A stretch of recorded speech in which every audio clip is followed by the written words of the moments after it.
Okay, we're gonna play some Nintendo games here. Start off with a game called Wrath of the Black Manta.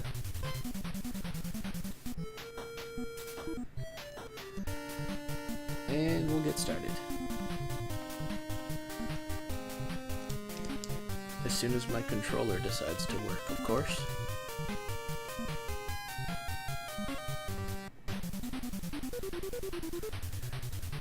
I like this game because it has cutscenes in it. And, I mean, back then not a lot of games had that, so I always thought that was pretty interesting.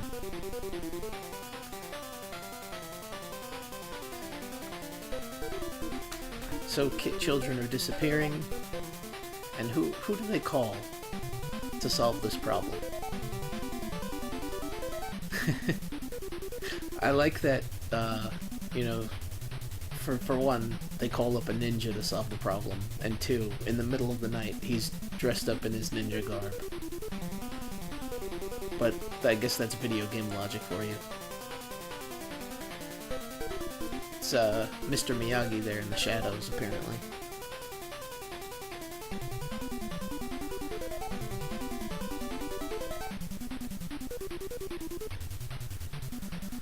I actually haven't seen this in a while. We tried to stream it in one of our retro game streams that I did, and we only got to the second level. I've actually gotten all the way up to the last boss in this before, but I don't think I've ever actually finished it.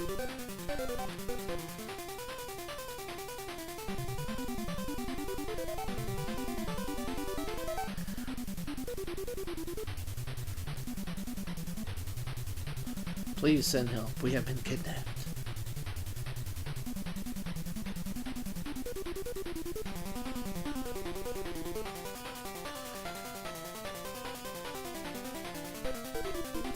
Yes, who else but you could solve the problem? Not the police, not the FBI, but the ninjas. Once and for all.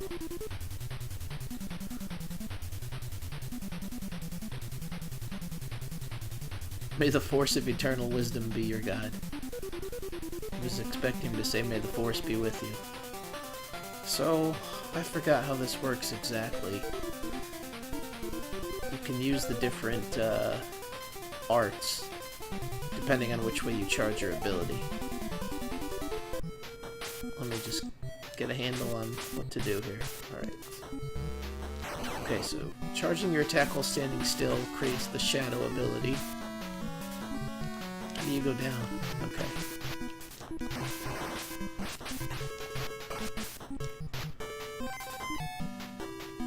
The man in red knows something.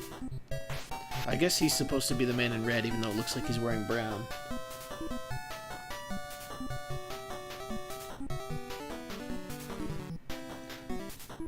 This is actually a pretty creative game. I like that you can, you know, grapple guys and question them. I mean, that's really... seems pretty advanced for a Nintendo game to me.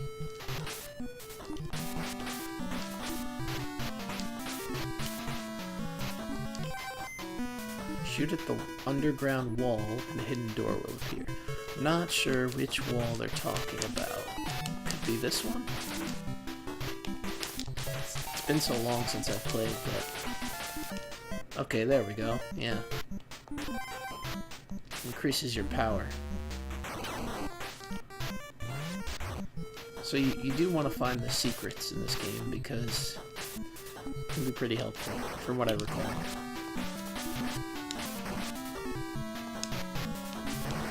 Oh, this is another guy I could potentially grapple.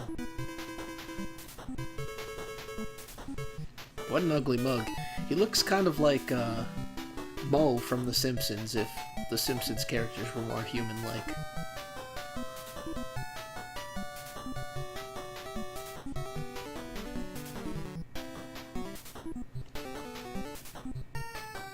I don't want to hurt you, but I will.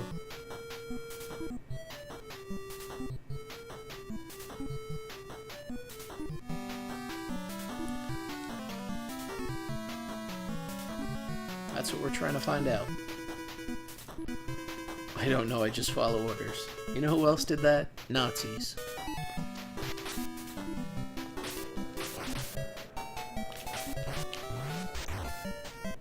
Oh, this is hardly what I would call an exit. And that's always something I thought was weird too. If you know, you go in these rooms and kill off the enemies, you recover health. But you should definitely build up your health bar before you go further. I'm not sure why they don't just start you off with full health, but it's kind of an interesting idea. I don't remember where else there were secrets in this level. Come on. There we go. Oh. Lost some health.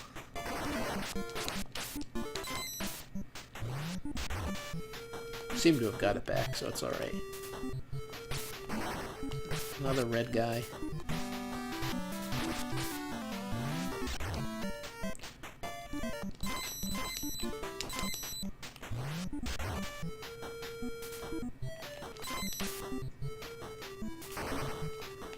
Let's see what I can do here.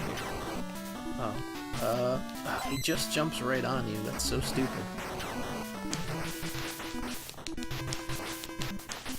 It's a bullshit AI.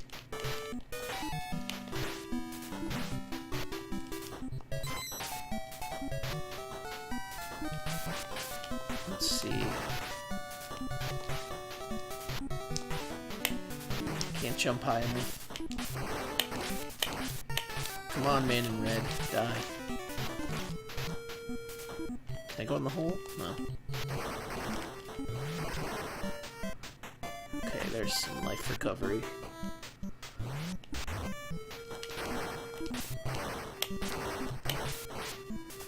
Yeah, I can't really grab him if he's shooting at me like a maniac. No secrets there.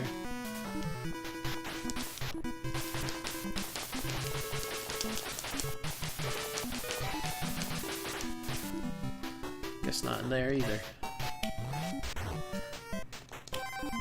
Shoot at the wall to the left side of the pipe. You'll see a hidden door. What are they talking? Left side of the pipe.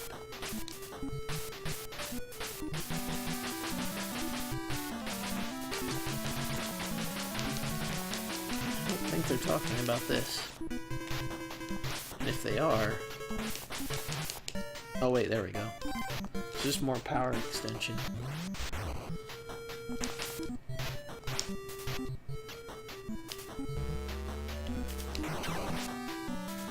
Crown bullet.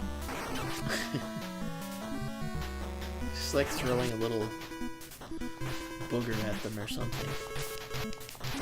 Oh, come on.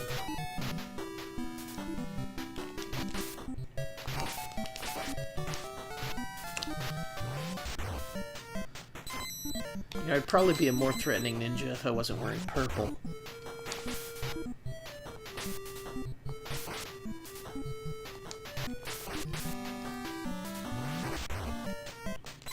Oh, there's a kid in there.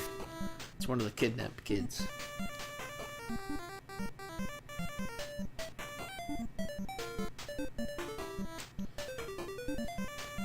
No chance of that now. The ninjas are here. Shoot the wall on the right. Find a hidden door.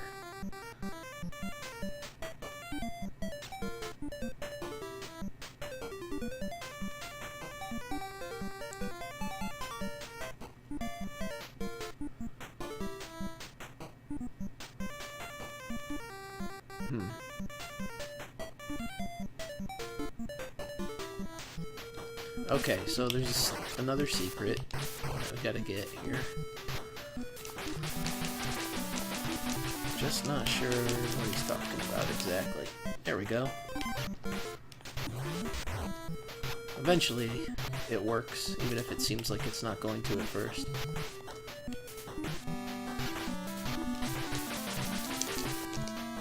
Oh, that's right. I was gonna say, I definitely remember a secret being there. I don't know if there's anything actually back here, or if it's just kind of an opportunity to gain more life. I think there might be more of the kidnapped kids, if anything. Yep.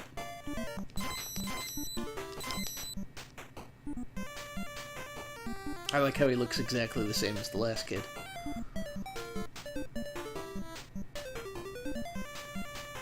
No, they touched me in my funny place. Who are you anyway? I'm the ninja. The Black Manta. That's it? That was the end of the cutscene? Wow, this is actually pretty big for a secret area.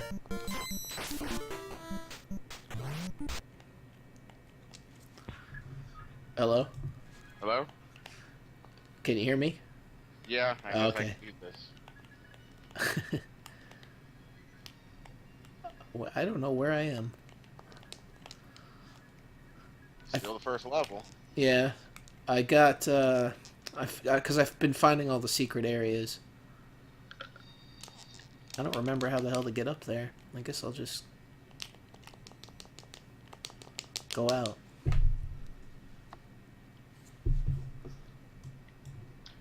Well, if you're hungry, you know, the Jack in the Box has that stoner menu from 9 at night to, what is it, 3 in the morning or something?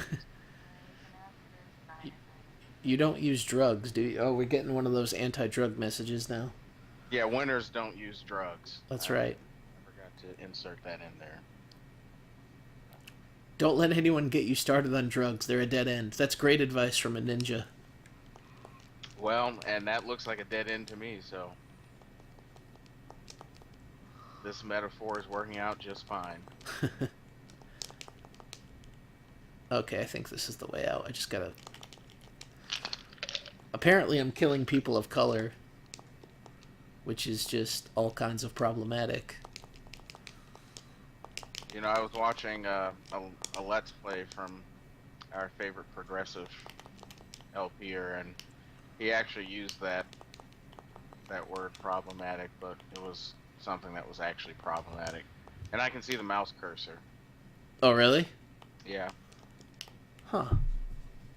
Oh, I think it's just kind of showing up on my screen because... I'm not sure. I tried to move it, but... I was about to say, I thought there was a feature word. Yeah, I think there is, and I probably either forgot to uncheck it or something of that nature. Oh well, I guess everybody will know that I'm emulating and not playing from my specially Specially designed NES. Okay, so I'm at the boss. Let's see if I can do this. Oh, jeez. I'm probably gonna get killed. They don't give you any time to... That's necrophobic.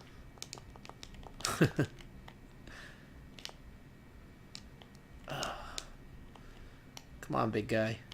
I like how his name is Tiny. That's always the go-to name for the really massive characters. Yeah, they did that in Secret of Evermore too. It's been so long since I played that. And I could have sworn that you had to fight him, and there were no videos I saw where you had to fight him, and then when I played through it... Oh, what? That sucks. That's really cheap. So was that battle too, now that I think about it. It was one of those battles where he keeps throwing stuff at you, and you have to go to different warps. Uh-huh. And pretty much just have to guess, because the warps aren't... Well, the warps are more or less... They're more or less, if you choose one, you're always going to go to the same spot, but it's based on some weird formula that determines if you're actually going to go to the right teleport pod or whatever. So it's basically that game of keep trying to teleport until you can teleport to the right I died one. again. And then after that you don't have to fight him. He just gets scared because you teleported to his area, so he's like, okay, I'll stop. If only this boss were the same. Oh, come on. He just said he went crazy, which was, you know, that's problematic, but... Oh, I saw... Yeah, that's what I was talking about. I think it was earlier last night where somebody on Tumblr they did this whole tag where it was calling out this specific blog for posting stories that had to do with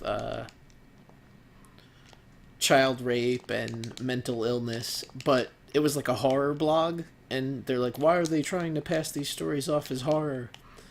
I mean, I don't know. Those are pretty horrible things, so that might have something to do with it.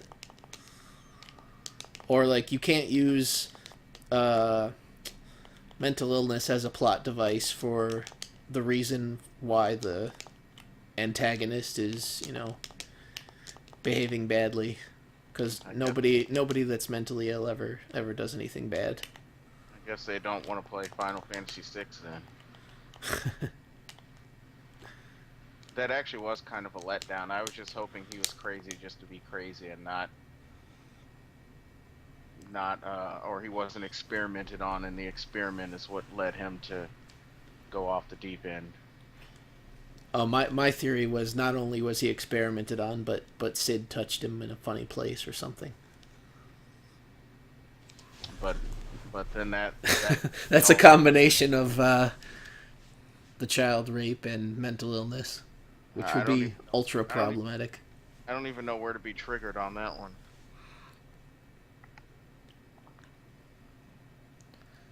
It's weird. As soon as the call came in, the game audio got a lot lower.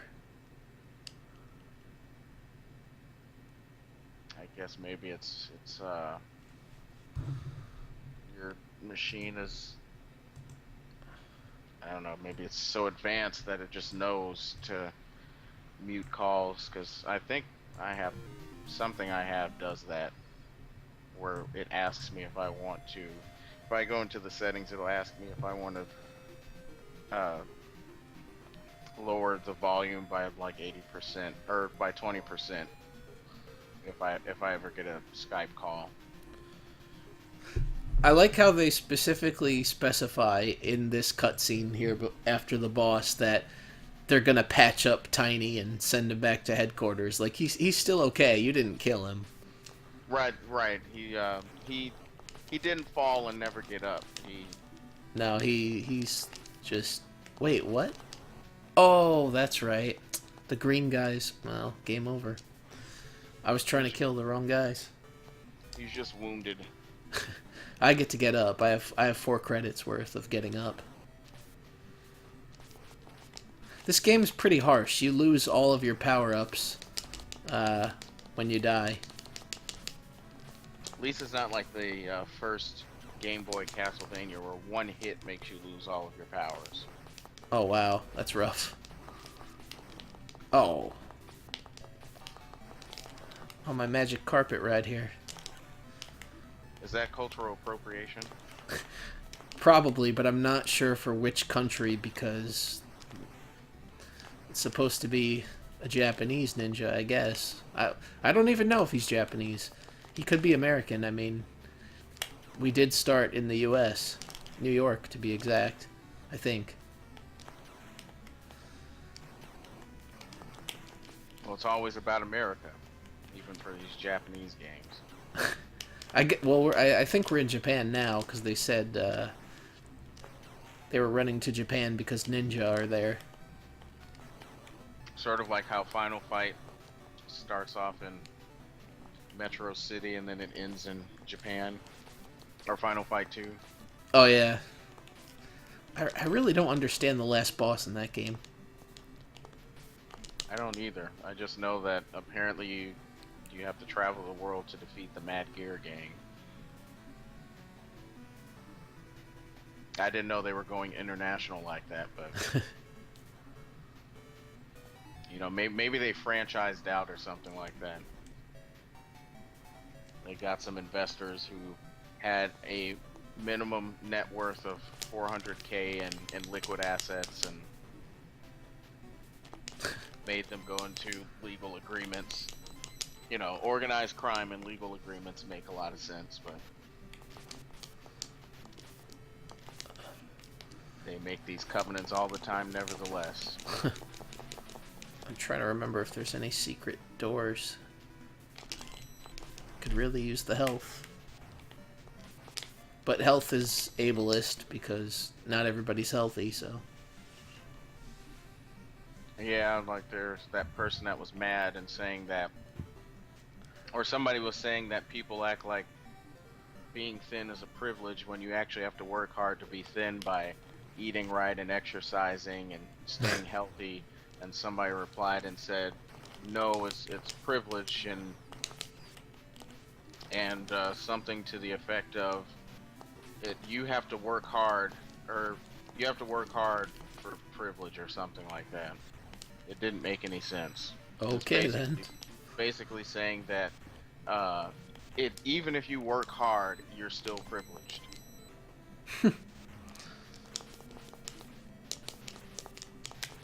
They said it's never earned. That's what they said.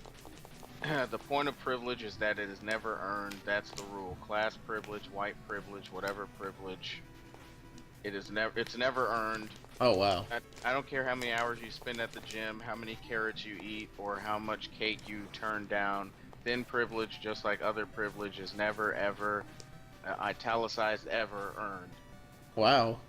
What is that from?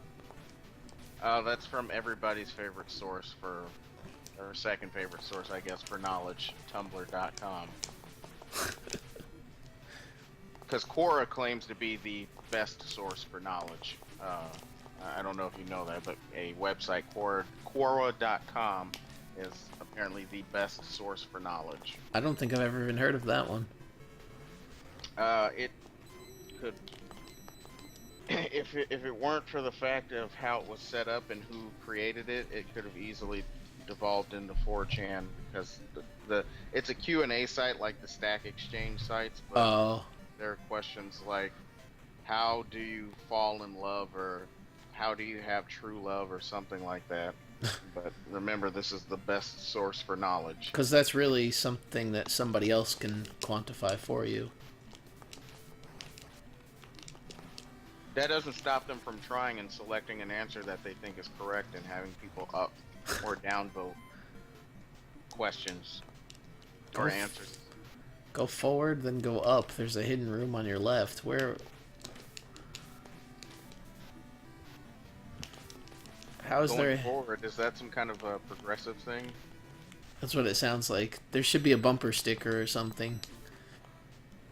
Or is that a men going their own way reference there? I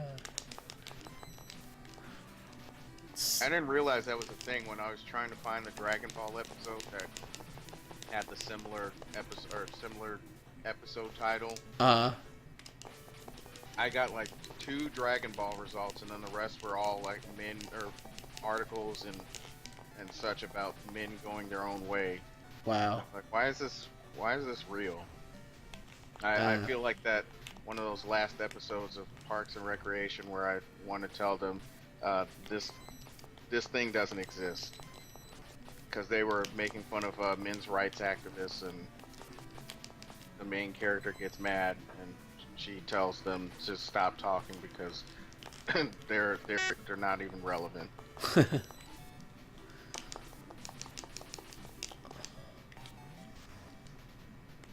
It's pretty silly. Oh my god, this looks fun.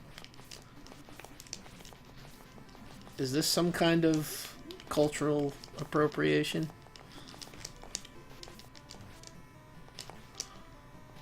It probably is. I don't think I've gotten where you're at yet. That's the boss, which is wiping me out. Well, it wasn't until just now.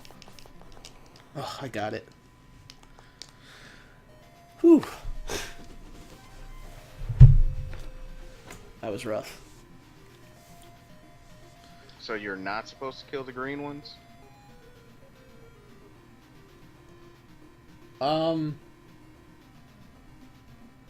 I think they just change color when they fire. Alright. We're going to Brazil now. Uh-oh. Art of Spider? There's different things you can change to. I don't remember how to try that. Ninjas in Brazil, I'm curious about that. I do like that you can equip different abilities, though. But abilities implies able, and therefore it could be problematic. As usual. Let's do it. Oh, okay. Firebomb is really good. And of course I died right away. I'm still trying to figure out who this George Carlin looking villain is supposed to be. I forgot what his name is.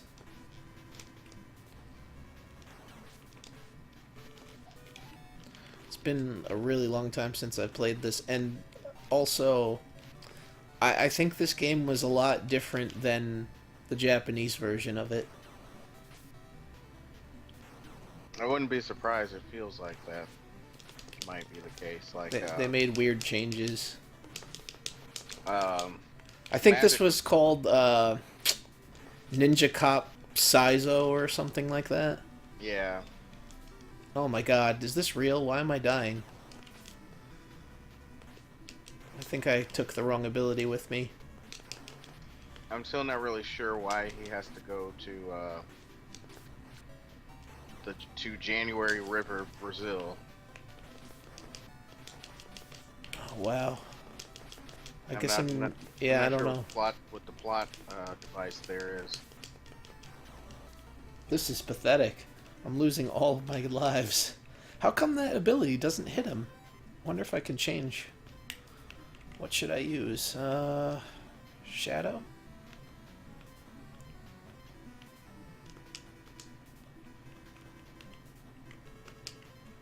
I guess I'll switch back to Shadow.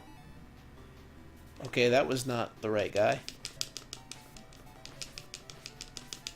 It would help if I could fire off 3 shurikens, or shurikens, or however the hell I'm supposed to... God damn.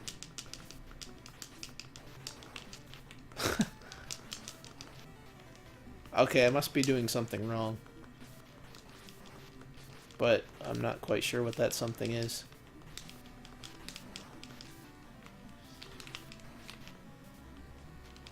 They totally changed this game around. But they You- did that with Magic of Sherazad too. If you try to look at the Japanese version, that game doesn't even look playable. Oh, really? I died again. Yeah, I'm mean- definitely not going to make it to the end. I mean, you've seen the differences between the American and the Japanese Dragon Quest, right? Yeah. Yeah, for Magic of Sherazad, it's worse than that. That's actually hard to believe.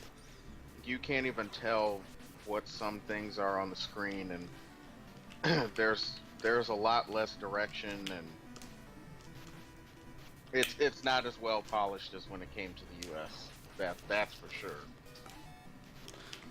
I guess sometimes there, or at least there used to be a bonus to having to wait for a game to come out over here.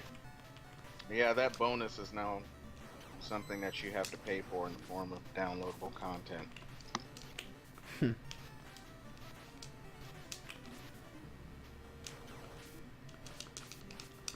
Oh, come on. There we go.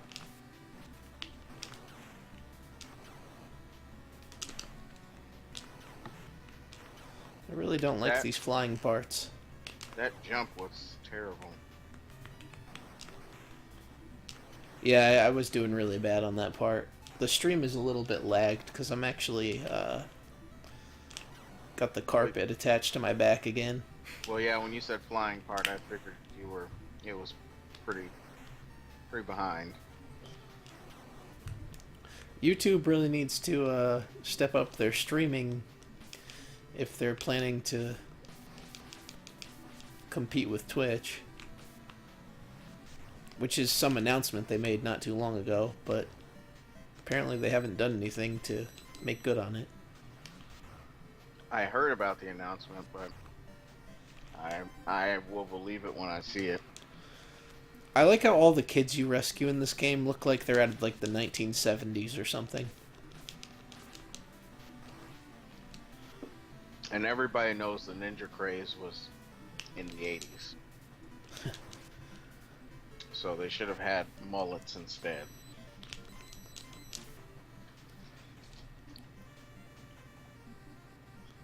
Well, here's some diversity.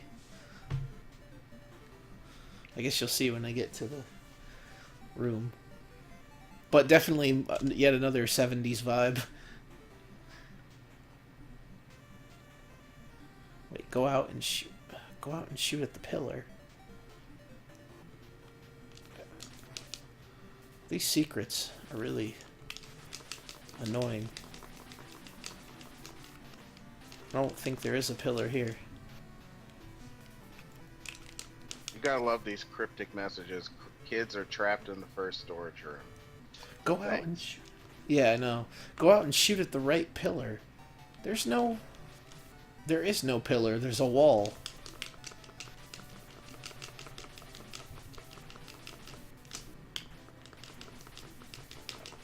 Oh yeah, I like that they made that guy green, or the guy with the afro green. And the fact that the ninja always looks like he's gonna cry.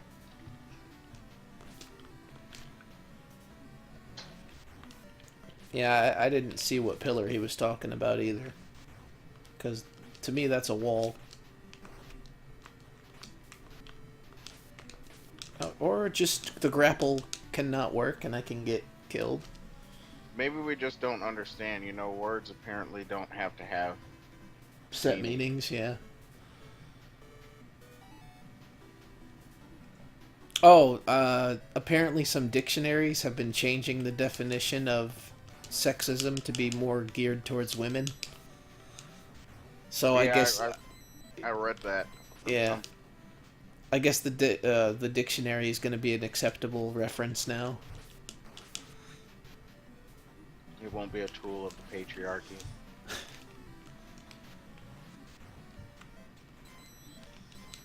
I just wonder how this works in languages that have actual gender nouns and adjectives, like Spanish and Portuguese, and well, German actually has a third gender as well.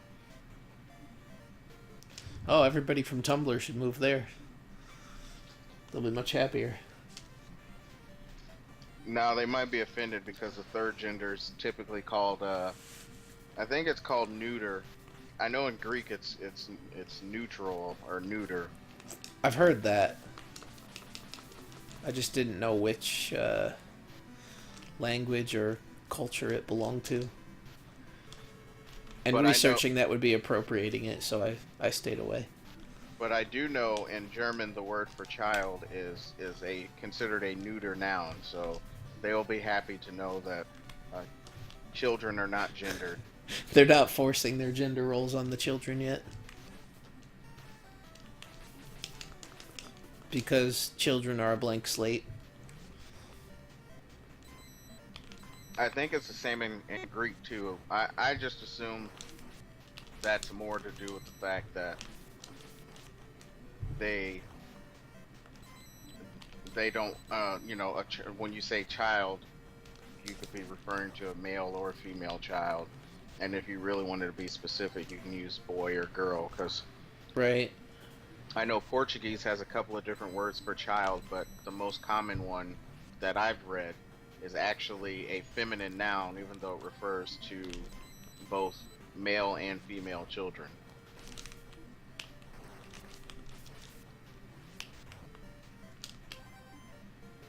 And there are a couple of other words that are considered feminine too, even though we usually consider those roles to be, or historically have been, male-dominated roles there, and they end up being feminine words.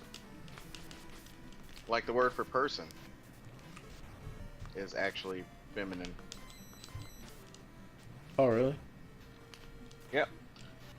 Which makes it very confusing because when they want to use gender pronouns, they don't have an it.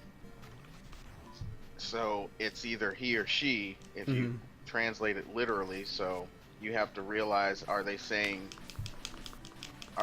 she because the person is actually a female, or are they saying she because the word for person is female and therefore they haven't explained whether it's male or female. You know, but that's they're still assuming a gender, Which is offensive. but it's okay because the gender that they're assuming is feminine, so it's acceptable. Oh, I see. Oh, God, what is this? This guy reminds me of the boss in Project Doom.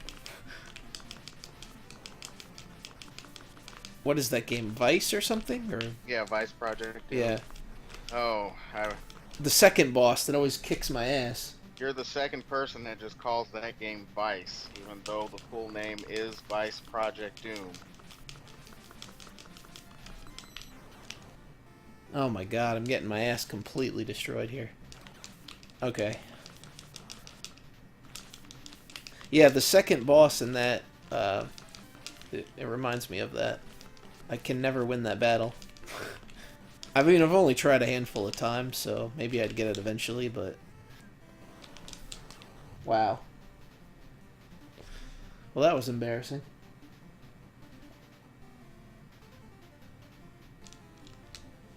What's up with that boss? The one that had like the top hat and the suit and Yeah, that's the one that... It reminds me of the one from the game, from Vice. Not looks-wise exactly, but something about it. Maybe it's just the layout of the level itself. I'm trying to remember what the second boss was. He kind of like runs back and forth and fires a bunch of... Oh yeah, I remember him. Looks like he shoots stuff out of his staff, just like that guy. I guess I'm gonna have to play through it again. I know I played through it, I think last year. Oh man. I know it was when I lived in my apartment, so I know it's sometime between 2012 and 2014. Have you ever played Little Samson? I have not. I've seen it, but I have not played it. Maybe I should give that a shot. That was a weird glitch. I wanted to buy it, but of course, eBay being the way that it is. Oh, yeah, it's like a rare. $700 game or something. Yeah, Not worth it. I mean, it's a great game, but really, to me, none of them are worth $700. yeah. Even $100 for me is pushing it. I feel like I have some kind of weird glitch going on here because there are no enemies. I'll take it. Yeah, I'm fine with that, but maybe they're making it easy for me since I died so many times.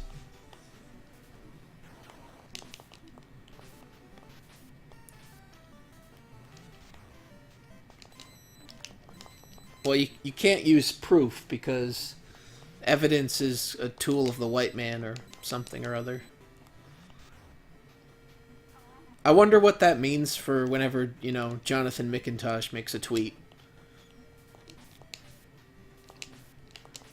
You mean those that procession of brain flatulence he refers to his thoughts? Yeah, which is pretty much everything he ever says.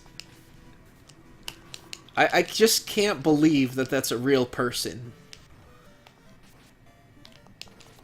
His opinions just seem so, I don't know, just so stupid. It doesn't make sense that he takes himself seriously. It's like he has to be joking, and we just don't know it. I'd be happy if it was a troll like that guy Ghost, where it was just an elaborate prank the whole time, and Oh, yeah.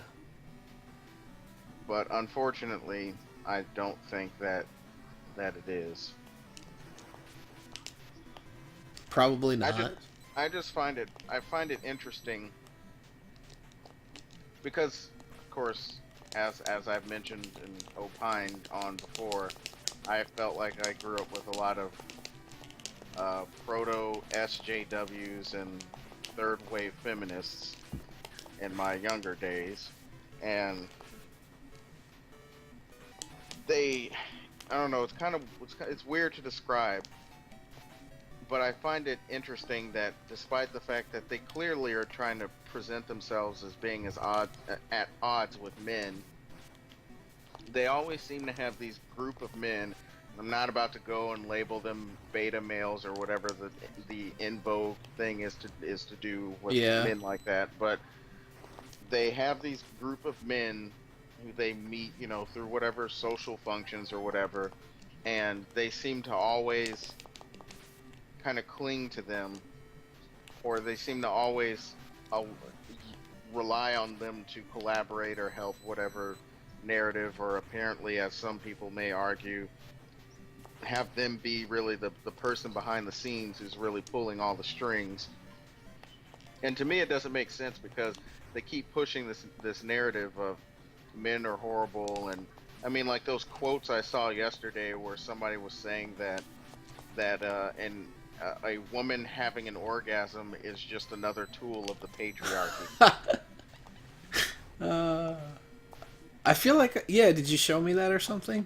Yeah, like... and then the one where it said that even if it's a married couple having consensual sex, it's still rape.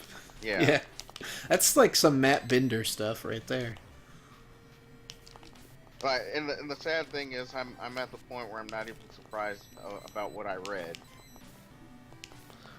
Oh, that's speaking of him, that's something that I thought was kind of funny. Somebody was pointing out that in that Sargon and Pac-Man interview, that at the end it was interesting that Pac-Man kind of stood up for Matt Binder, considering that his job is basically like insulting people. So how is it any different that Sargon called him an idiot when he goes around, calling people names all the time for his job?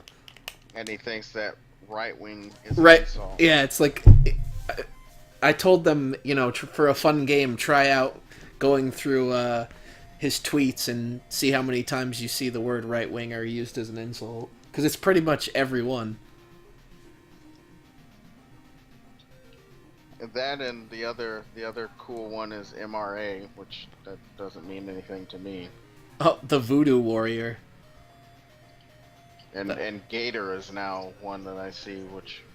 Oh yeah, I saw that. It's annoying. I mean, when it comes to... I don't know, when I think about incorrigible people, I certainly think animals that, when fried, are high in sodium.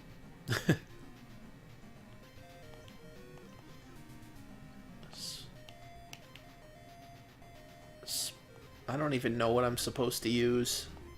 I guess it doesn't matter because I can change.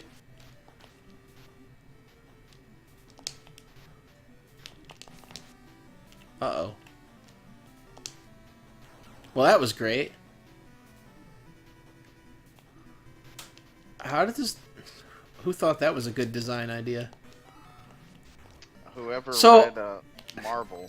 I like how... a ball on a chain kills you in one hit, but yet I got blasted in the face by a rocket launcher and I only took 1 point of damage. That's some Ninja Gaiden logic right there. It was like totally okay, this girl is apparently has a Valley Girl speech pattern. It could also be misogyny too, because ball and chain, I don't think I have to make any... I don't even think you have to explain that one. That's showing it. A man can handle an RPG blast to the face, but being domesticated. No, that's too much. Because every man hates that. Every man wants to be able to hang out at bars every day and talk to boring and shallow people every day, so that he can come home to his empty apartment that consists of nothing in the fridge but hot dogs and an open bottle of Dasani.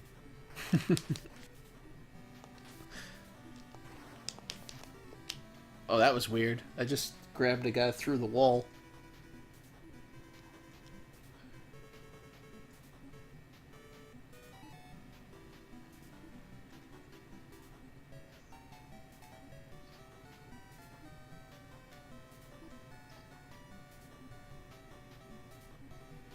Okay, some of these cutscenes are just drawn out.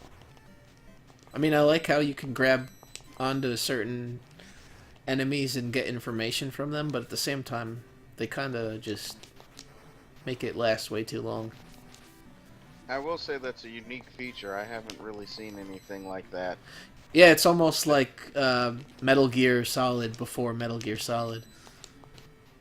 I know in the original Splinter Cell you can do the same thing, and that's really the last time I've seen it. So if it weren't for the fact that you are constantly getting blasted, you could say this was one of the early stealth games.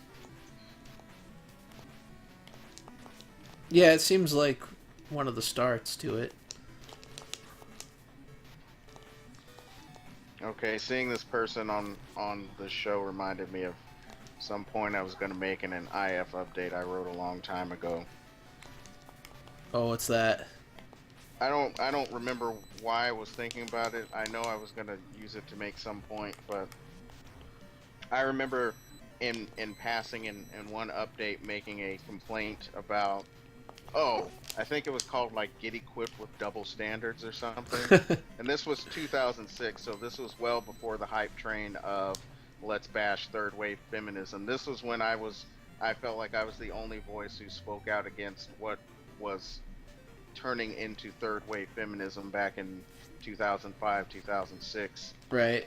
And I had complained about one thing in particular because I had just moved to the city that I love the most. And one of the things to kind of adjust to the reason that I ended up having to move there was, well, okay, I'm going to try to socialize and meet new people. And so the common thing to do when you're 19 years old and, well, I don't know how it is in other places because that would be cultural appropriation, but I know at least in the black community that I come from, it's a common thing. It's pretty much the cliche to go to the club when you're that age. Right. And I used to complain because I obviously looked very young, and so I was kind of the person that ruined the party anytime I showed up. They weren't carding until they saw my face, and then suddenly the bouncer wants to card everybody, and then that's all of a sudden when they can't have people between 18 and 21 there, and all this other stuff. But since I used to also listen to a lot of radio, and to a lot of quote unquote black music and black music radio stations, they of course would advertise that, oh, this Friday or this Saturday they're having this at a club, and one of the big things that they do to get people to come is that women they don't pay any cover charge to get in. And of course that was one of the big double standards I always put, because that was always the first incentive they threw out, is that there's no cover charge for women. Right. And so I remember asking at the time, I was living with my cousin, asking, what benefit does that really present you? I mean, I get what the benefit is, but how is that really beneficial to say, oh, they can come in for free, but I have to, or you can go in for free, but I have to go pay, so that I theoretically have the opportunity to be around a lot of women. Because that was, of course, the argument was, well, if they don't have cover charges for women, then of course women can come in, and of course they're usually going to bring their friends along, so they're going to come, and so it's totally justified that they can come in for free and they can get away with underage drinking and whatever because they're probably showing skin and whatnot, and so the bouncer is somehow conveniently more sympathetic and more understanding to their plight. But the minute I show up, I'm going to have to pay $10. And what exactly am I paying $10 for? I'm paying $10 for probability. Well, the privilege of possibly meeting women. Right, and if that's what male privilege really means, and that's a privilege I don't need. It's like yeah, I have to pay for a privilege, and that doesn't even consider the fact that how much money is the man possibly going to spend if we look at the traditional model of how a club works, they're going to try to buy people some drinks, so they have to pay to get in.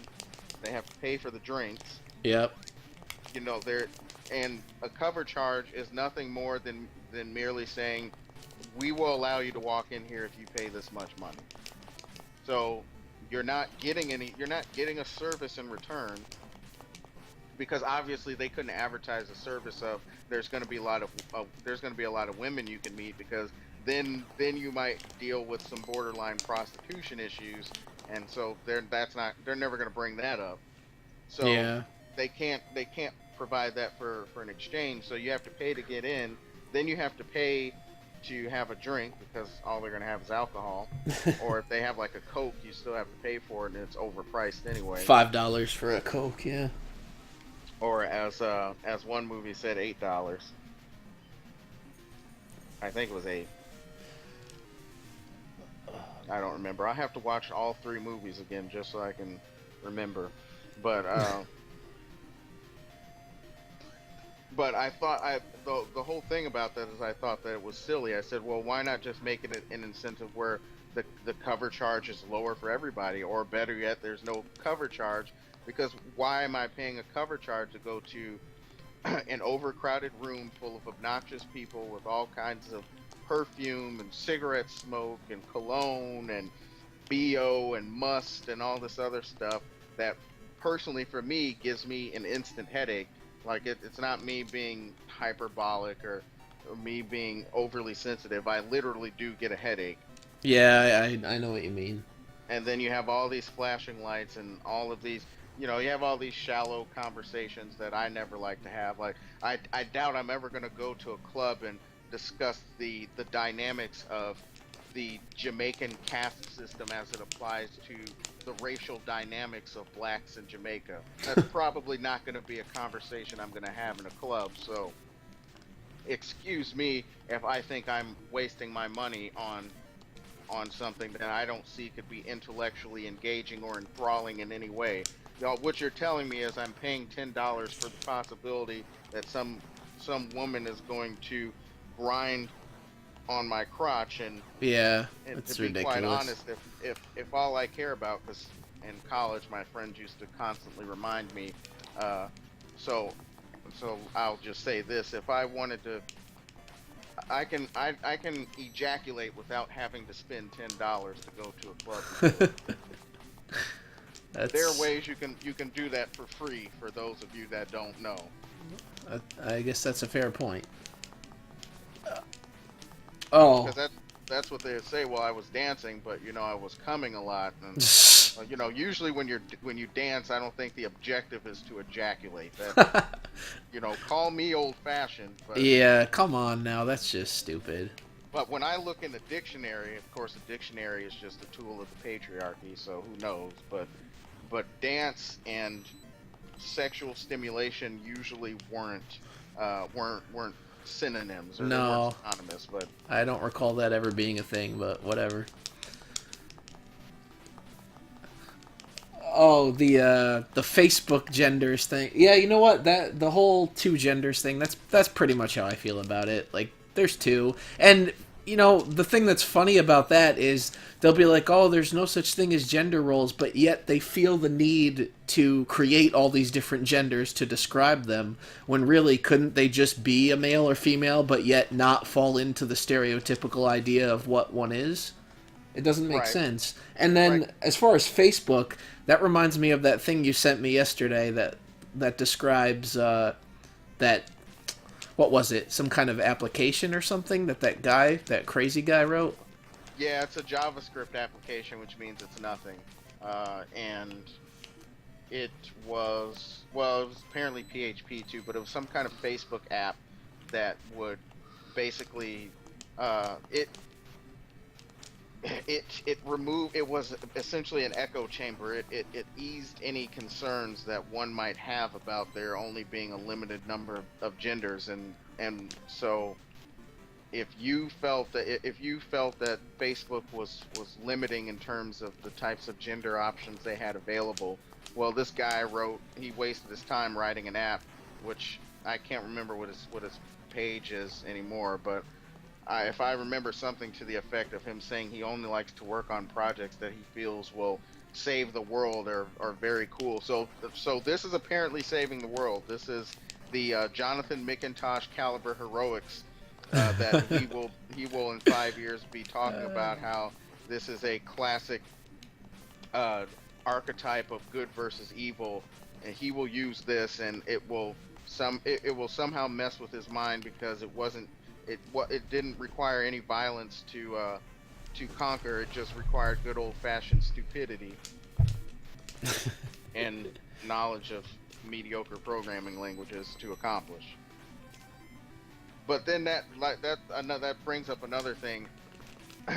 the the guy who wrote the article I was talking about in the chat, he said that there are 56, or people were saying that there are 56 genders, and I've seen somebody else before say that they thought there were 56. So I know it's coming from somewhere, and it appears to be academic.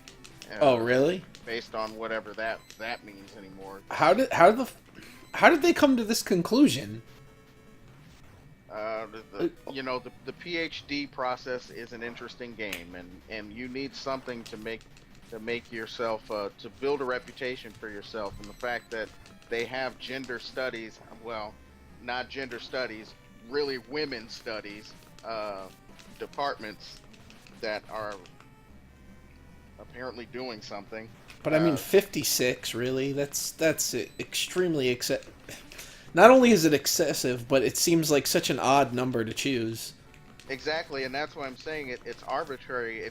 If we just sit and look at things from a mathematical perspective, you could have an infinite number of permutations of genders. All somebody has to do is say, well, I want to add another shade in between this gender and this gender, which then creates a 57th gender, and 56 is such an arbitrary number, and it's a number that's so arbitrary that somebody can just decide, well, that's insufficient. 2 months later, somebody can waste their time on a PhD dissertation to say, well, I think there's a 57th dissertation, and some second tier state school will hire them, and idiots will waste 4 years of a degree on it because somebody actually thought that this was worth 100 pages of Word document text to discuss.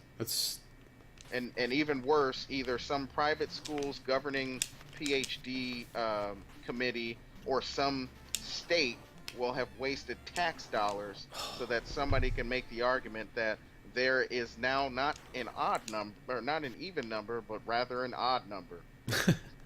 And so but that's how the guy starts off his article, basically saying this is the stupidest thing he's ever heard of, and this only leads to more depression. And he was actually touching on an interesting thing, is that the proponents of having this whole 56 genders thing, or basically trying to do away with gender without doing away with it, they're actually creating more problems that they are not cognizant that they're creating.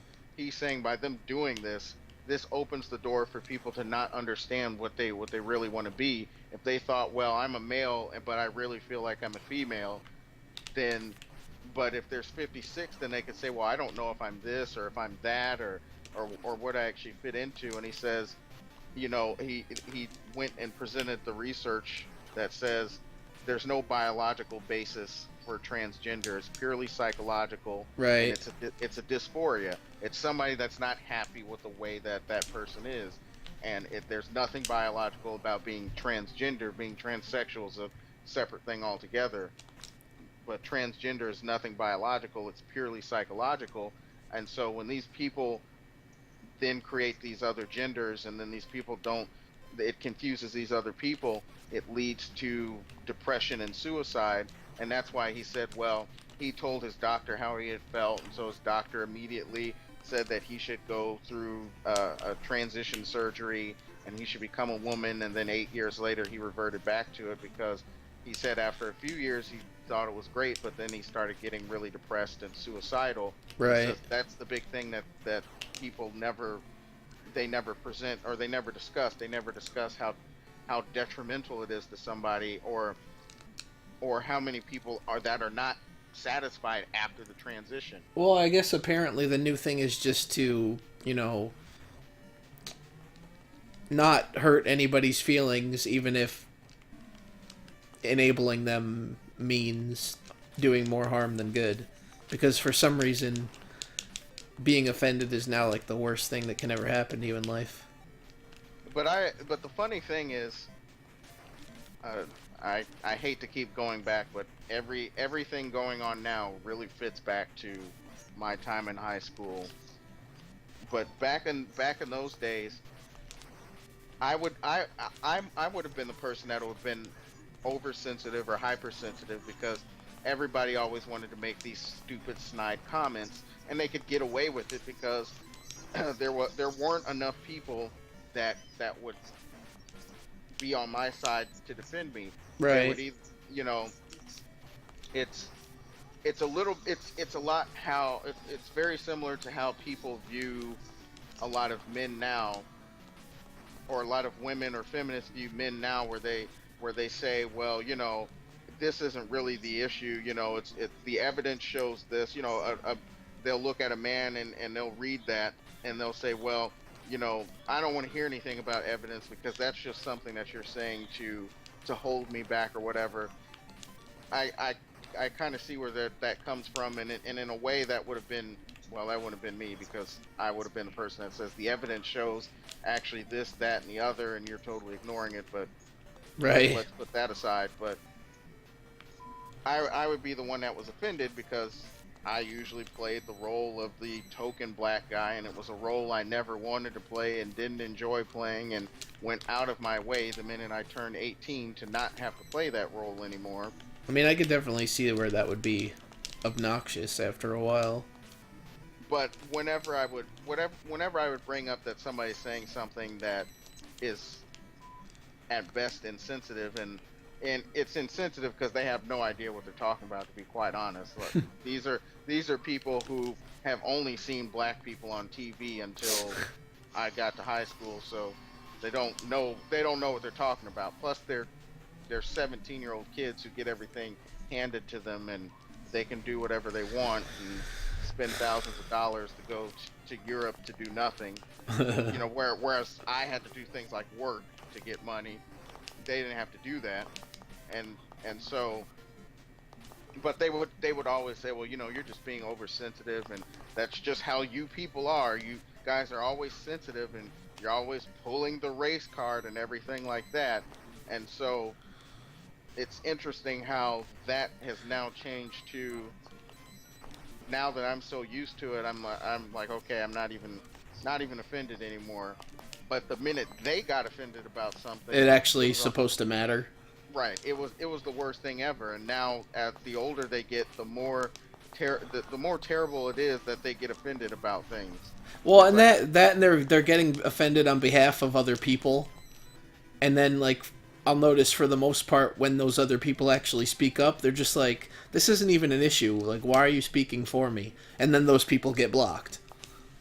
exactly. And then that's the other thing. It's like, then now this is when they would decide that they want to be on my side, and it's like, I don't really need you.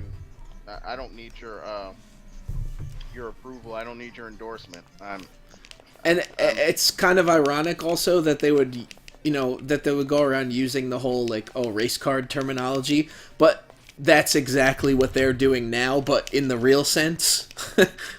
Like they'll write off the people that actually have the right to say something about it, but then they'll tell others the same right, thing. It's just right.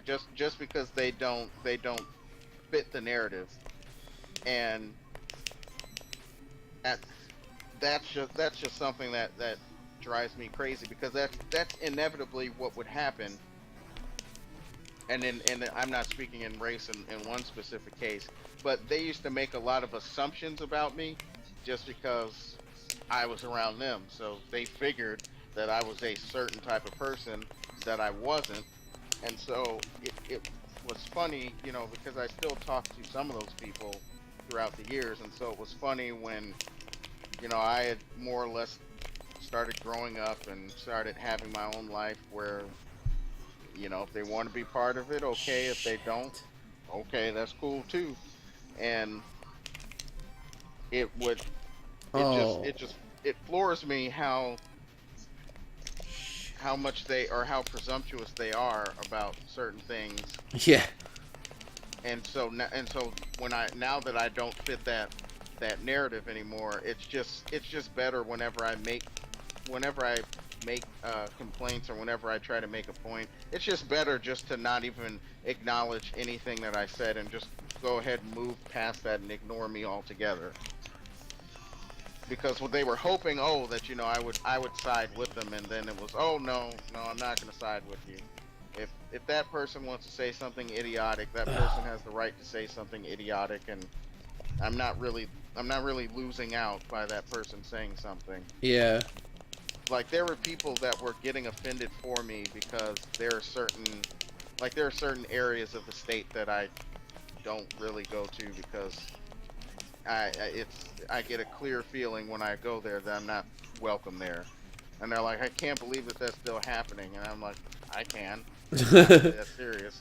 Not really missing out by going to some hole in the wall backwater town Yeah. of 700 people. There's That's not the only place that has whatever amenity I was looking for, and I wasn't even stopping there. I was going somewhere else, and it was on the way. So I really have no reason to be there. But they're like, it's just a shame that, you can't just live wherever you want to live, and I'm like, that's just a part of that's a part of life.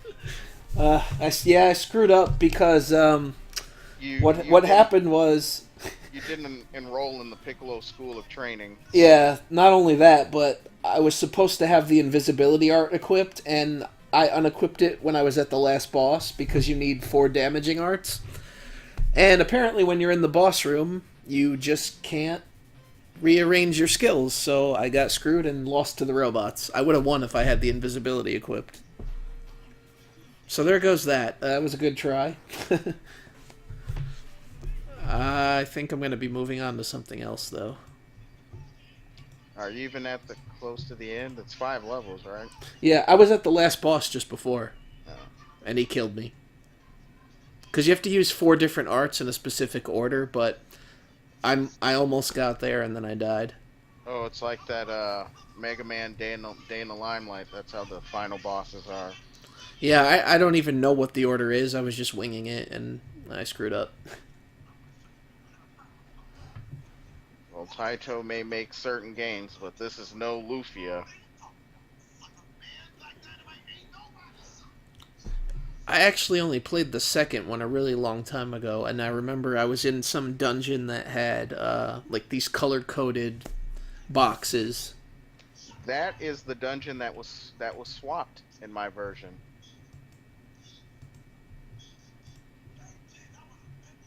Or that was, I think it was.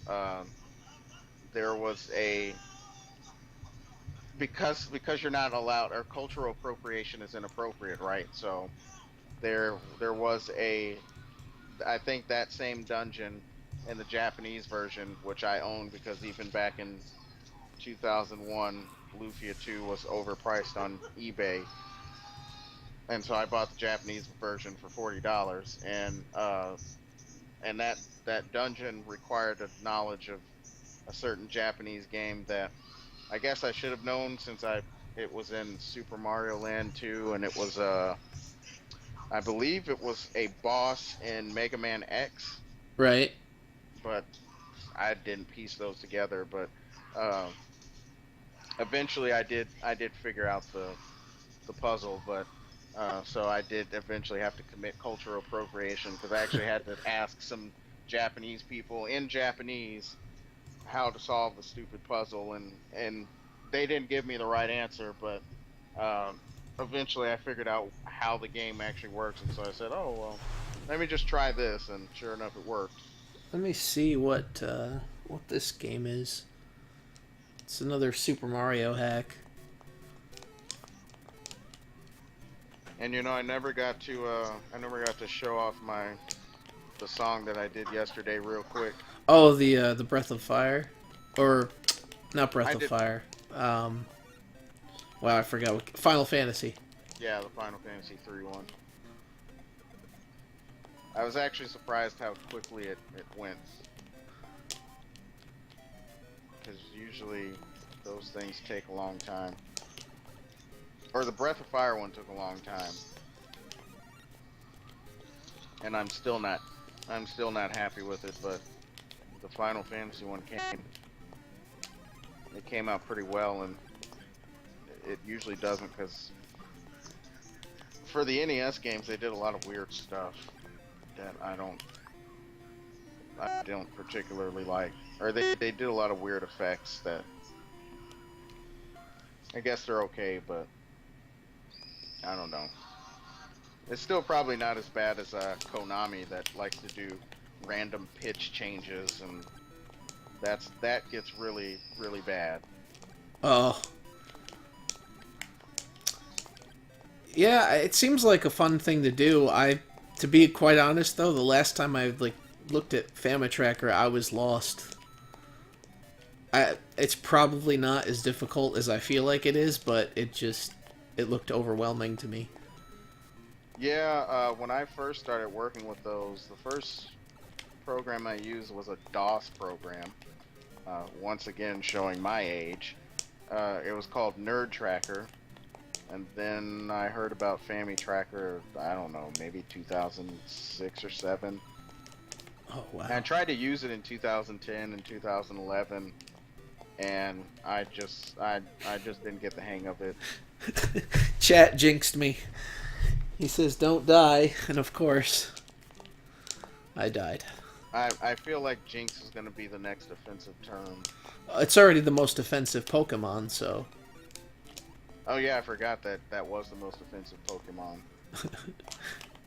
Well, Pokemon in general is offensive. Right. Well, what was it? Pokemon is ableist or something, or? Yeah, I think that's what they said. Because paralyzed was a skill. Yeah. Oh my god. And I guess they don't know that Pokemon was created by an autistic person. So. Was it really? Yeah. So that's why the game has so much, or that's why it focuses so much on trying to collect, all the monsters, or as many monsters as you can. That's interesting. Yeah, I don't know why I know that. I guess it's through people that 4chan likes to troll that I eventually discovered that information. But yeah, I believe he had Asperger's syndrome. Is it because? So wait, the people that they like to troll, I'm guessing those are people that claim to have autism, and they're like. Well, the guy in this case, he says he's high functioning autistic, but he doesn't like people with Asperger's. Okay. He feels like they have privilege that he doesn't have. Where does all this privilege talk come from all of a sudden? Oh my god, it's all you hear about anymore. Who has the most privilege? Who's the most oppressed? What? Whoa. It's like if you have time to talk about who's privileged, I'm gonna spoil it for you. You're privileged. People who aren't privileged are too busy dealing with their shitty lives. They're trying to make a living, and they're trying to survive, and they don't have time to worry about manufactured oppression. I just think it's a silly concept, just because that's just the reality of life. Some people have more problems than other people, and I don't really understand what the point is in arguing it. You can't really change it. I will say that, to me, that has to go both ways, and this charge I'm not making to you, but as somebody, somebody that's worked in the tech industry for a long time and has been in the startup scene in some way, one of the most annoying things that I read are whenever you talk to, or whenever people interview quote-unquote successful startup founders, who have created these businesses that don't really do anything, but they're really successful and make millions of dollars or billions of dollars doing nothing or losing money, as it were. Oh, I think we were discussing this with the Tumblr guy. Yeah, and so Oh shit. they have all of this stuff, and then you'll talk to a lot of them, people, once again, like instead of right wing in the tech industry is not the insult. Libertarian is the replacement for right wing there. So they'll Okay. say, oh, the prototypical white libertarian dude bro or whatever. And of course, whenever they interview, they say, well, it's always about hard work. You have to do hard work, and that's what you need to do to be successful. You just have to work real hard and Right. Well, I actually don't even necessarily believe that, just because the things that I've witnessed people be successful with. right. And I've gone on record to say I don't agree with that. Um, Based on what their definition of hard work is, I just quite honestly don't agree with that. I think you have to sometimes you just have to be persistent. Sometimes it works to be smart, but a lot of times what they don't care to acknowledge, and I'll go ahead and concede that a lot of the social justice warrior type people are actually the people who are actually uncovering this actuality of the fact that a lot of the people that say these things came from quote unquote privileged backgrounds, or more privileged than the average person. They, whether or not they graduated, they had the ability to go to Ivy League schools like Harvard and Right, Yale and right. Columbia, and whether or not they dropped out is inconsequential, because by that point they already built up their network, or their parents had a network that they could use to get money from. And so, coming from that family of wealth, they were able to utilize that to build their own wealth off of, and a lot of these people at the same time were not, they're not heavily technical.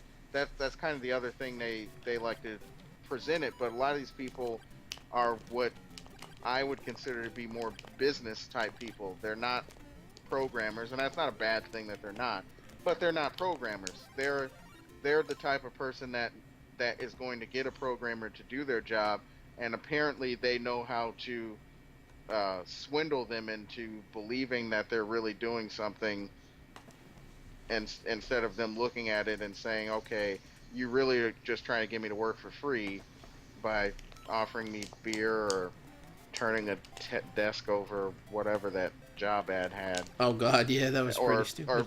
being quote gay for code. If that works for people, then I guess that works for people, but that doesn't work for everybody. But No, definitely not. they'll always say the cliche of you have to work hard. This industry is all about merit. If you're really good at what you do and you work really hard, you'll always be successful. And whenever somebody says, well, these people worked really hard and they're not successful, and in fact they're getting shortchanged, like, these are the same people that will then go around and say, well, I tell people who are foreign to tone down their accent because nobody wants to give money to people with accents. Or I gave this guy lots of money because he looked like Mark Zuckerberg. His business failed, and I just couldn't understand how his business failed because he quote looked like Zuck. Wow. I don't even know what to say to that. That's idiotic beyond belief. And it's actually a thing that people talk about. Like, this is when they care about the plight of blacks and Latinos without asking them if they even care. But they'll say, oh, well, there aren't. Wow, I didn't know you couldn't swim in that. Yeah, it sucks. I wasn't expecting to die there. But they say, oh, well, you if you're in this industry and you're a woman, or like Ellen, if Ellen Powell wanted to start her own venture capitalist firm, that's going to be difficult for her to do, especially now. And in that regard, I totally understand her plight, because if she wants to build her own wealth instead of just working for a non-employer like Reddit, it's going to be harder for her to do, because the way that things work, especially there in that industry, is Oh shit. venture capital.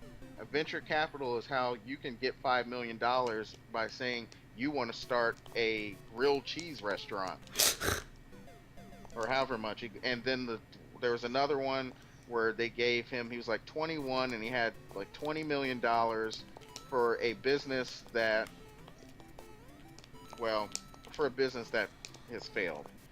Um, and was superfluous because they already had technologies that could do a better job.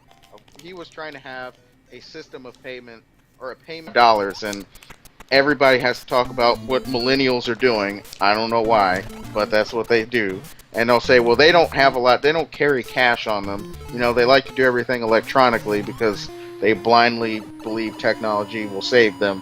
And so rather than them pulling out a debit card, because that's such an inconvenient process for them to pull out their wallet or purse or some money containing bag and pay that way. Well, so just use their phone. I guess that's the same way physical copies of video games are no good anymore.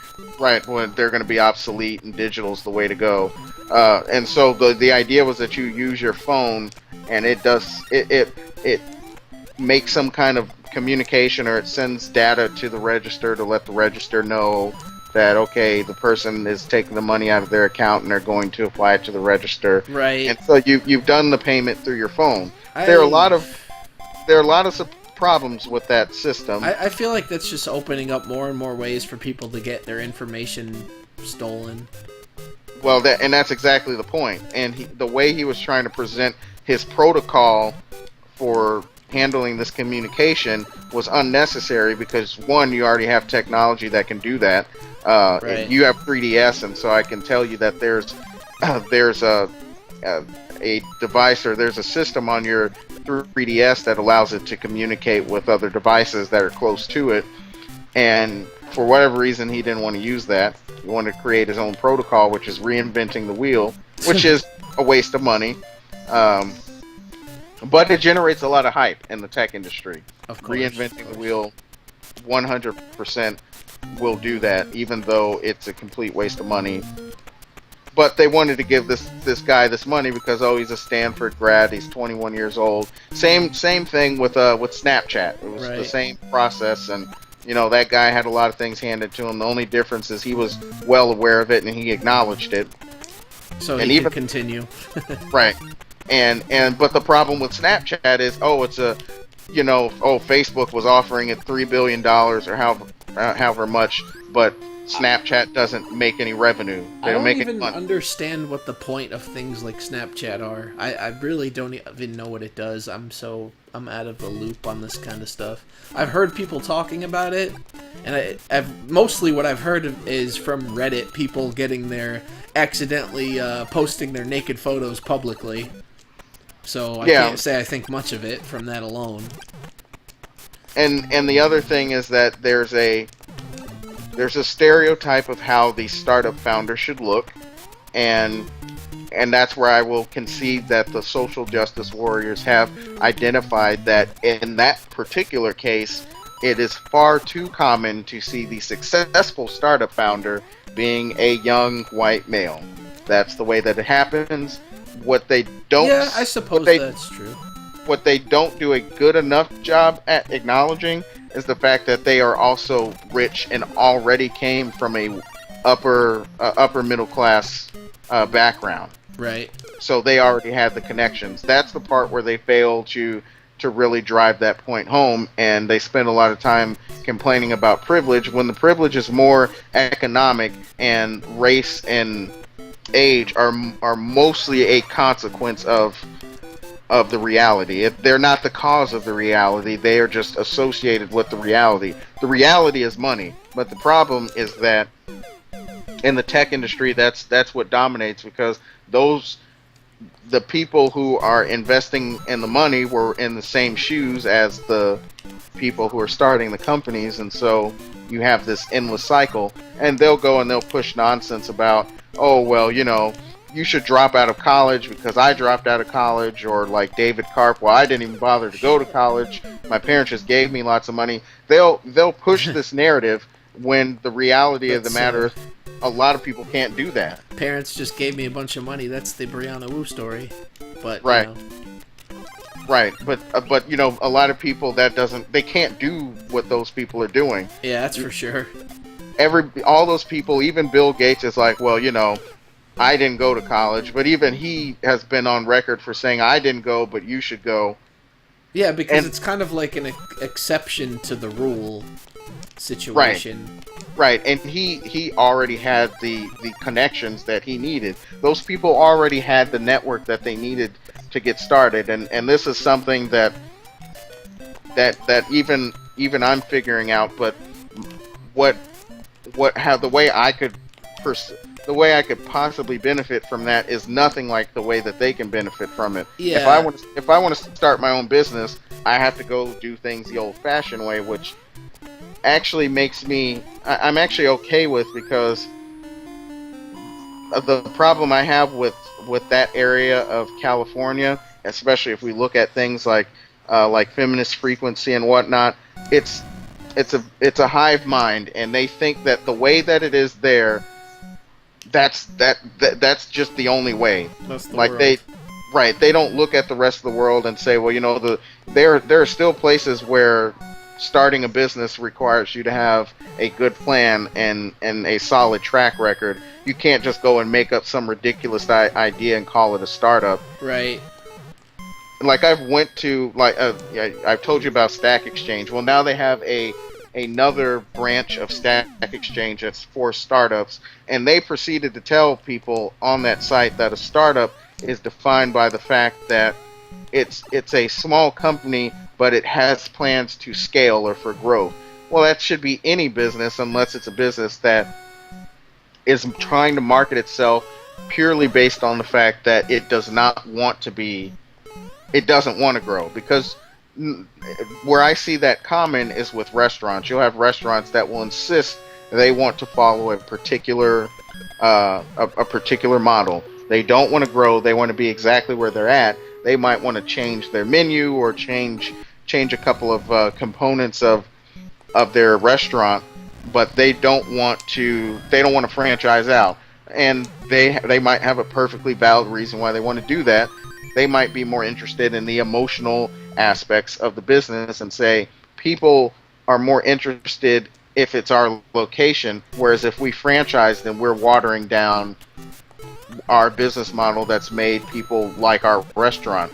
Some people want to do that, but the way they look at it with a startup is, oh, well, it has to scale. And scale is another annoying buzzword, just like all the Tumblr buzzwords, where scale is what it's supposed to mean is, scale means, well, if I build a web application and I'm expecting 100 users I'm expecting I have no more than 100 users, because, you know, just because I build an app doesn't mean people will come. Right. And then all of a sudden, you know, TechCrunch or Screw Attack or somebody, you know, name drops me or plugs me, and I get a flood of users, and those users actually stay there.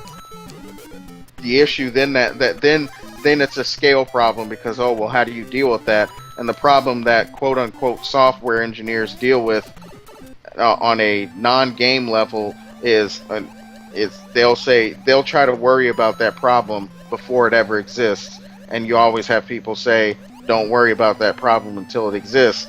But you always have this issue of venture capitalists won't give you money unless you answer that question, and usually the only way they'll give you money is if you answer the question incorrectly. If you say, well, I want to use what do they use for Depression Quest? What was that thing Twine. called? Yeah, I'm going to use Twine because it's built on Node.js, and that's what everybody else is using. Then a venture capitalist will hear, oh, well, he's doing what everybody else is doing, so yeah, let's give them millions of dollars to build their business, even though it doesn't sound like a good idea and it's not going to make any money. I don't care that it's not going to make any money. He's using Node.js by using Twine. Makes a lot of sense. The one thing I guess that I could have to add to this is kind of going back to the Bill Gates thing, where, you know, he actually did encourage people to take the traditional avenue. I guess I personally feel that for somebody without the connections, it would probably be a lot harder to get there, but I think it's possible in some cases, or maybe that's just, me wishful thinking and something that I would like to believe simply because my own situation. But yeah, I mean, it's definitely going to be a lot easier with someone in the position that has all the connections, and I've even kind of witnessed that firsthand in various aspects of life. Well, yeah, and I wouldn't say I'm not gonna ring the doomsday bell like everybody else and say, well, now this is the only option that you have and you can't be successful without it. But what I will say is that if that's not what you're gonna try to rely on, then yes, you're gonna have to have a network. But what I think makes them very narrow-minded is they only look at it from the perspective of the startup. And why the reason I feel that's unrealistic is because a lot of times a good business might not even depend on, hey, let's make some app that does something. Because, well, you know, with me personally, I've struggled a lot with doing that, because in most cases when I've started a business, it always ends up where I'm the one that has to do everything, and that's not going to work when I have so many other things to do. Right. And the problem, and then that's a problem that a lot of programmers have, is they'll say, well, I know how to build it. I can build the app, so why not I just build the app and then I save myself the trouble, but then they don't understand the business aspects of it. And so I think the way that it works with apps are a little bit different, and a lot of times you probably don't even want to rely on venture capital anyway. You want to depend more on either bootstrapping, which means then you have to find a way to raise the money yourself, which is not very easy. And if you're going to raise the money yourself, you either need to have a rich family, which they had, or you need to find a way to make the money so that you can use your own savings or your own capital. And that is something that, in the tech founder, so everybody just wants to be the tech founder who can create a company where, people can bring their dogs to work, and yeah, important stuff. And then that totally misses the entire point of, they can kind of do whatever they want to do because they already have the money to do it, and yeah, that's not the... I think a lot of the people that say those things, like, oh, it's so easy and stuff, they're kind of just talking from that perspective because they have all the connections to do that, and they're not really acknowledging that other people generally don't have those connections. And then the other problem I think people realize is people work themselves, in my opinion, too much up with popular, like high school. Are you popular? That's the only way that your opinion matters. Like, you remember that annoying game developer that I occasionally talk about that I think is annoying. Oh yeah, okay, yeah. And our favorite Muppet, our favorite racist Muppet, likes to quote here and there. He made a comment where he said, if you're going to say something to me, or if you're going to insult me, at least make sure I know who you are, so before I block you or something like that. Basically trying to say, if you're going to insult me, then you should be an important person, or your opinion should matter. And in my recent experience of dealing with people who have built wealth, they're usually very behind the scenes people. Their names, you wouldn't even know that they make the kind of money they make, because they want to stay out of the spotlight. Right. And so from my perspective, if that's the route you're going to go, that's still not valid, because there's some billionaires that don't want you to know.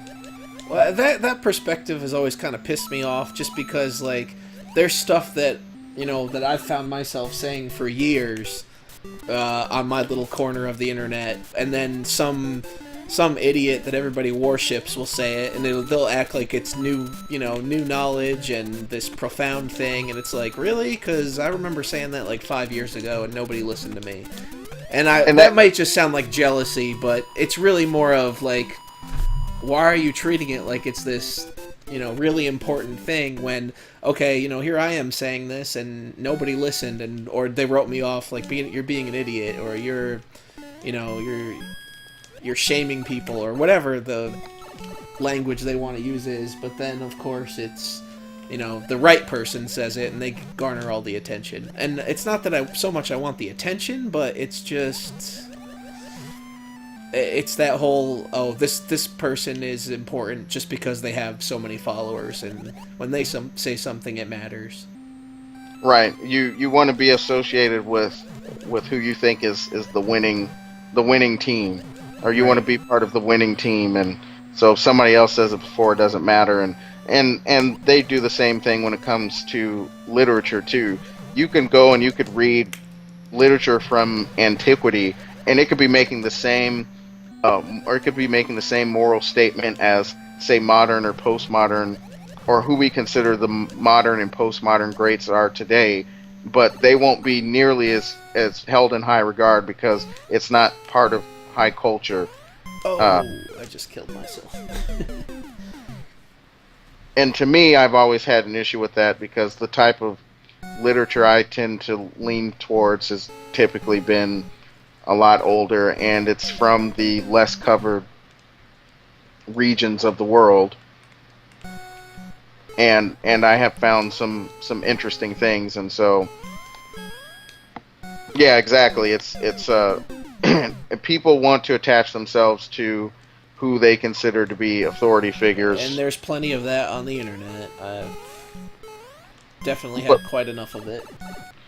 But the problem is that they're going to, and it's going to inevitably converge to a point where that person is either going to say something that makes them uncomfortable, and they're not going to know how to handle that, right? Because they've just jumped on the bandwagon of whatever that person says is right and good, and so they don't know how to handle what happens when they say something that they don't agree with. And so then, but before that, anybody who says, well, I don't agree with this, whether valid or not, is automatically going to be, they're automatically going to be listed into, they're going to be set aside to, this genus of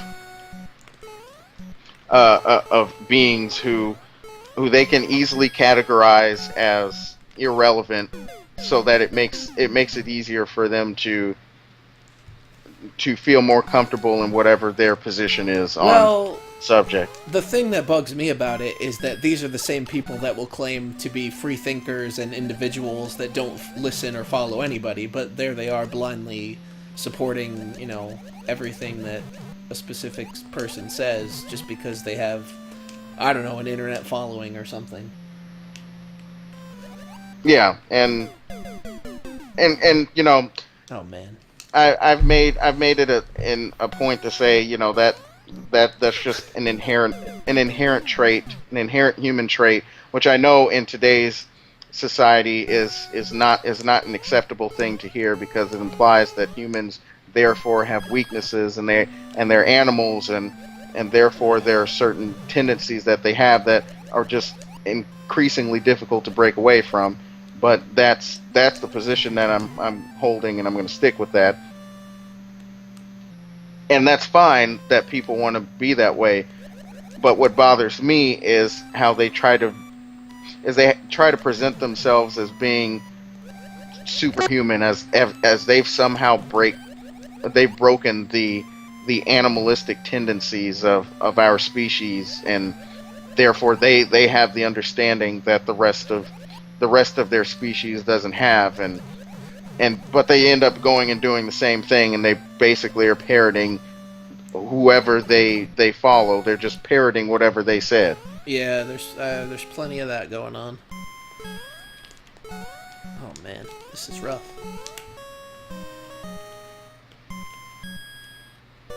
The name looks familiar. Well, there was something that I did a couple of months ago. Reconstructing stupendously.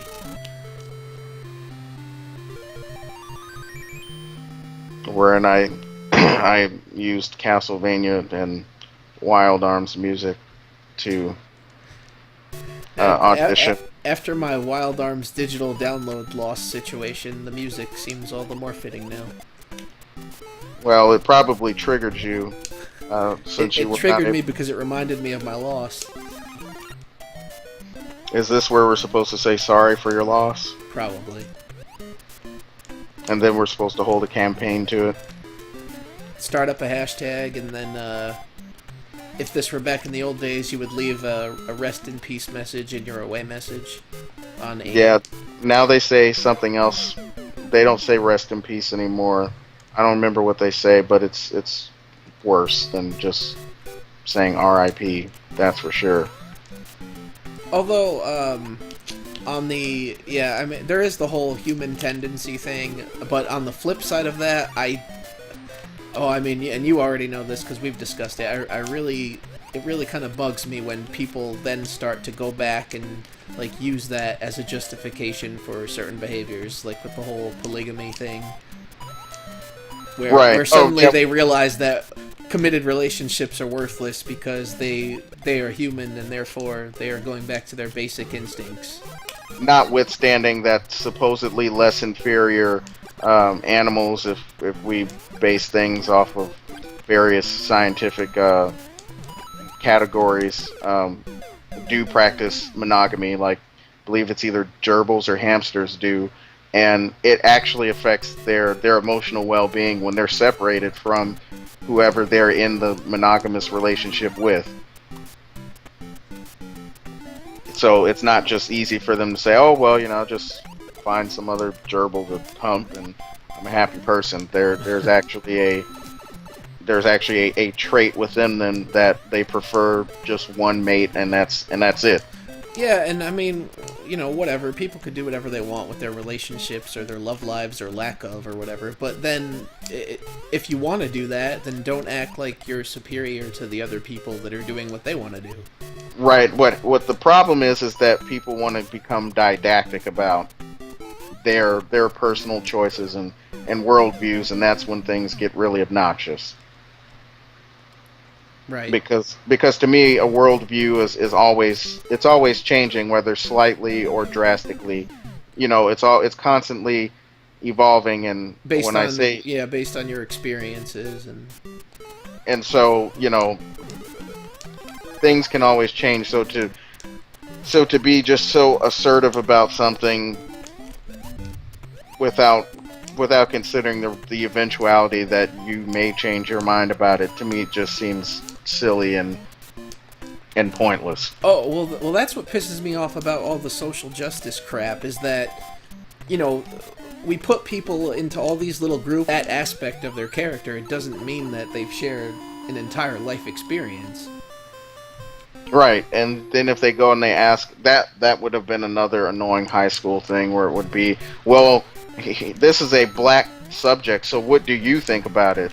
It's like, what does it matter what I think about it? I think sometimes people try to do that to get, I don't know, I think using the word perspective is too innocent of a term. It's like they want the correct answer, like they want to be like, are you offended by this? And if you say no, then it's okay to do it to everybody else. But right. I mean, I guess sometimes it's genuine curiosity that's possibly asked in, not the least ignorant way possible.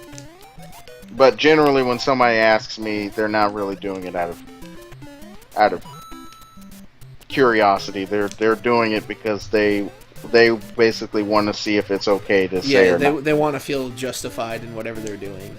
And I'm like, I need somebody from this race to tell me it's okay, or something of that nature. With that kind of reminds me of the whole cultural appropriation thing, where they're like, you don't have permission. Well, tell me who the authority figure is of that minority to give permission on that subject. Like, who do you go to? Because if that's the case, then we should stop using a lot of the words that we use.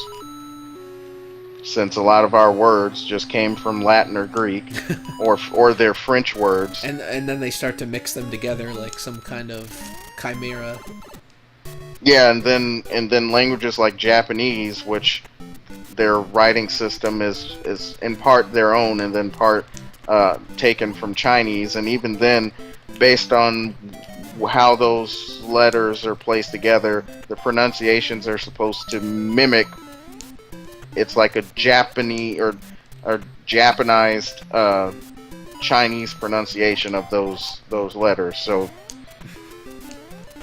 of course, I don't think those people understand the subtleties or even the understanding of how Kun and Onyomi works. So, yeah, I don't expect them to have the intellectual awareness of how language evolves, because they'll only use the language evolves excuse when it benefits them. Right. When they want to when say they want words, the definition of rape to evolve into general discomfort. right? Or when they want the definition of rape or sexism to be such that only women are the victims. Right. Plenty of And that. and you remember that tweet I showed you a couple of days ago where I told you about another feminist who's probably not as well known in the gaming circles. Oh, but the one that basically went crazy and... Yeah, she had a BSOD. He actually made a good point, and the only reason I remember this is because I have a degree in it. But he mentioned, or she was basically trying to dismiss him because he presented her with a counter example, and she was being dismissive of it by saying, "Oh well, you brought a counter example, so I guess my points don't mean anything." And eventually she just flat out charged him with saying, "Oh, a counter example doesn't mean anything. It's not a logical argument." And him, having a mathematical background like I do, says, actually, in mathematics, you presenting a counterexample is very important and very relevant. It can totally invalidate any claim that you make. In mathematics, if you were to make a generalized claim, and I provide you with a counterexample, your claim is not valid. It's not scientifically valid because... And it's easily not scientifically valid because I found a way to disprove your statement with logic. Now this was before they started saying that logic was a tool of the patriarchy, so she didn't quite go that far. But do all of these. What the hell? Did it stop or just died? I don't know why. Oh, I guess it's back up. That's weird. Let me just check the... Interesting. Okay, yeah, it's back up. That was strange. Very random. I don't know, it just dropped for a sec. Too bad I can't play audio in it. I would play that Chrono Trigger mystery, or when you try to open the... That's my ringtone, I believe. Oh no, it's when you talk to... like, say, the Chancellor through the wall in that one part, and it makes that weird song. Yeah, or you try to open the treasure boxes and you don't have the... Oh, really? It's been dropping every once in a while, apparently? That sucks. I did not notice that. Yeah, it has for me. It might not have been as much as it was for them. Like, it'd been okay for me now, but there was one time when it even went back to Wrath of the Black Manta. Oh, wow. So, I don't know much about this whole Black Widow situation, but having slut take on the same meaning as the N-word, huh? That's pretty interesting.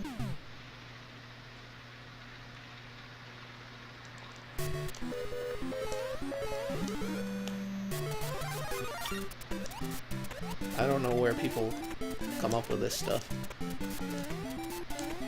I don't either, but I worry about academia because it seems that a lot of it begins and ends there. I'm really terrible at this level. This is rough. And apparently my controller is going nuts because I can't jump. You're a white man that can't jump. I'm fitting the stereotype. You were Woody Harrelson all along. And I am trying to find something that I can't seem to find. I don't think I can make this jump. Ugh, there we go. That was close. Oh, shit. There's only 13 seconds left. Oh, I'm dead. Yeah. Wow, you really have to be racing through there. The 1 in 5 myth. I'm so tired of hearing that.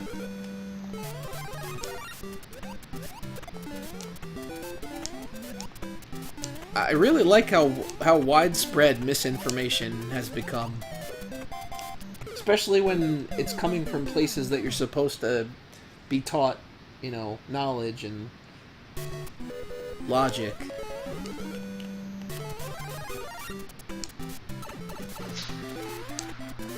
Well, you know, apparently, as I've looked through syllabi, now you can only discuss logic if you address the person in an email using formal letter writing, and you actually have to start it with "Dear" and say "Professor so and so," and you know that's totally not arrogant at all, and not pretentious. Oh, the wage gap one is annoying, but the other thing that I thought was obnoxious was the pink tax, where they're making the argument that women's products cost more for absolutely no reason other than the fact that they're gendered, and then you look at the product and any idiot can see that the real reason is because the ingredients differ in, like, maybe they're the same type of ingredient, but there's different amounts. Pretty ridiculous.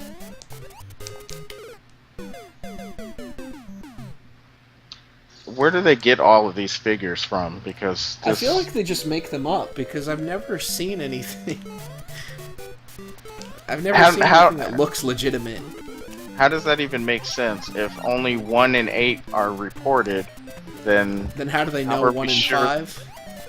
Well, how are we sure that? Well, first of all, how are we sure that the remaining 7 are? Victims in the first place? Right, because only 1 was reported, so... Yeah, I don't know. That seems like bad math, but I won't claim to be an expert on math at all.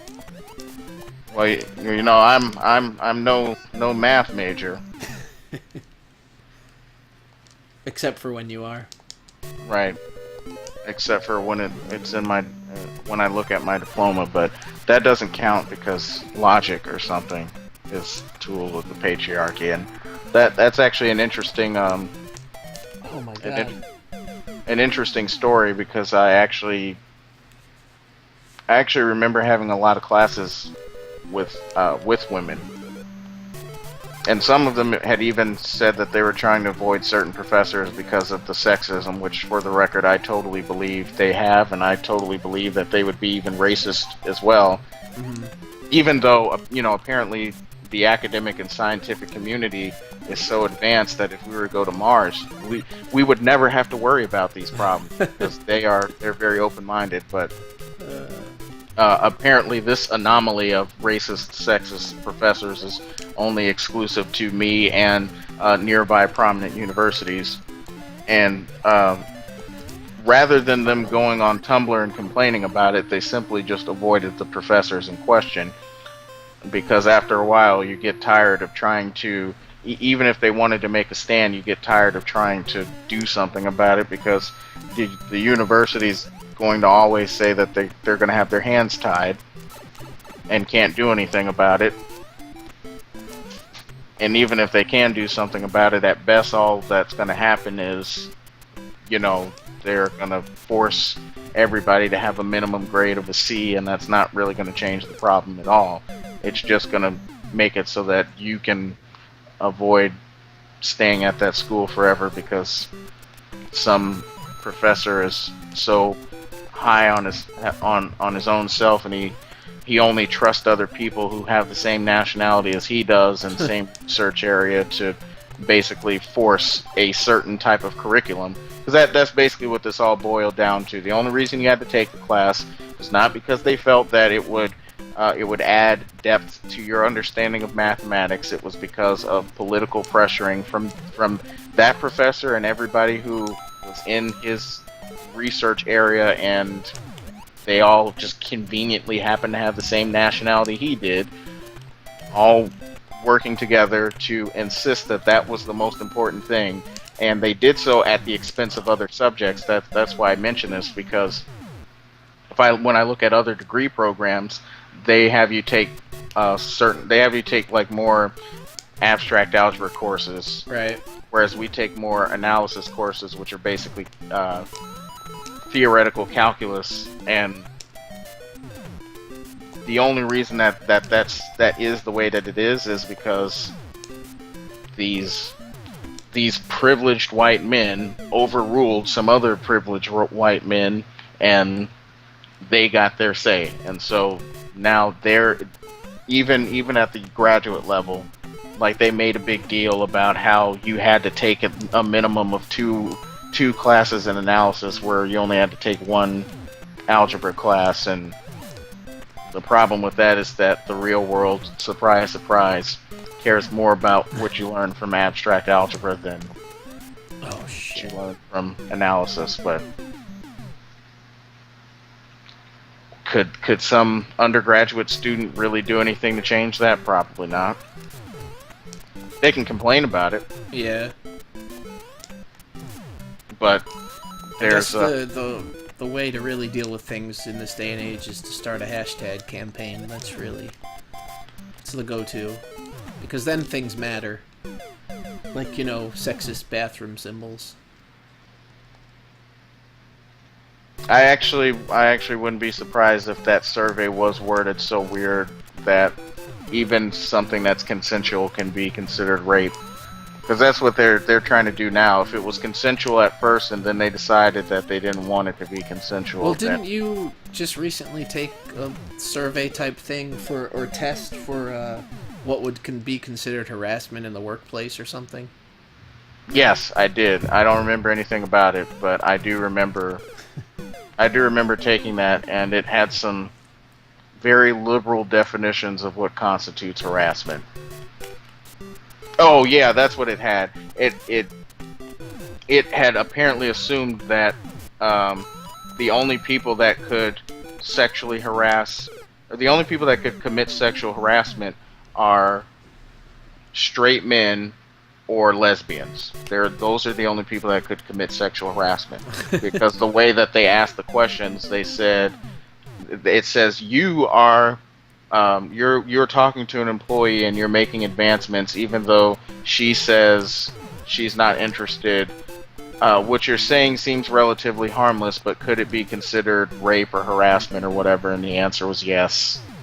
But it assumed that apparently, because it said you're sexually harassing a she, that then you must either be a straight or bisexual man, or you must be a lesbian. So gay men cannot commit sexual harassment, and women cannot commit sexual harassment to men.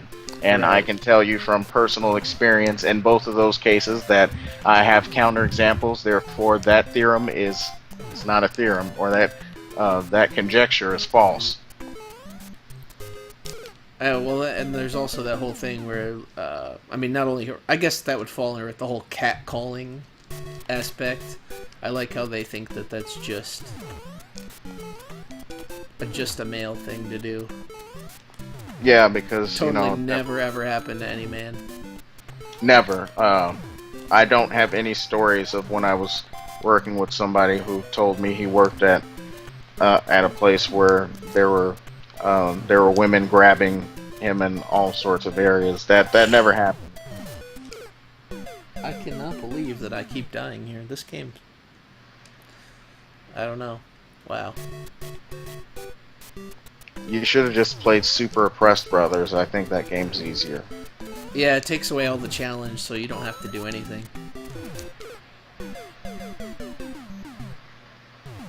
In fact, doesn't even get to a point where you can't even move anymore. Pretty much, yeah. That's like the end of the game, is that you can't do anything because everything is somehow offensive to somebody else, which is a pretty good statement.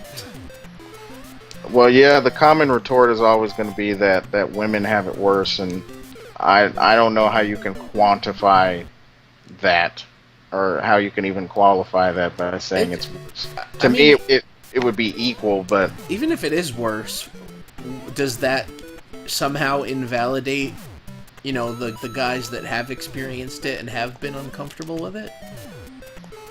Like me and a group of my friends all experienced it from one person, and I remember them saying that they felt uncomfortable.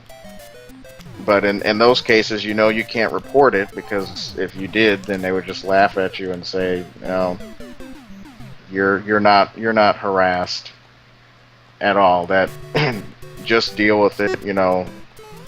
Whereas if you do it to a woman, it's, well, they have to sit everybody down, and you have to go through some stupid course or something, all as men, and counselor has to talk to you all about respecting boundaries and whatnot. Like how they respected my boundaries when I was in high school, when they interjected themselves into relationships that they didn't agree with because of racial differences. Which is still the dumbest thing I've ever heard. I don't see what business a teacher has in students' personal relationships.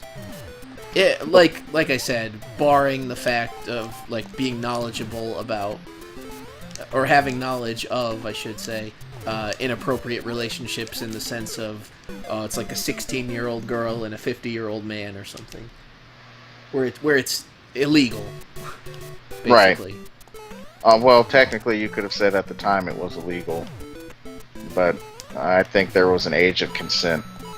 I think age of consent was 17, so I think 17 is pretty common. But you know, if this were Alf or something, this would remind me of how much we've progressed.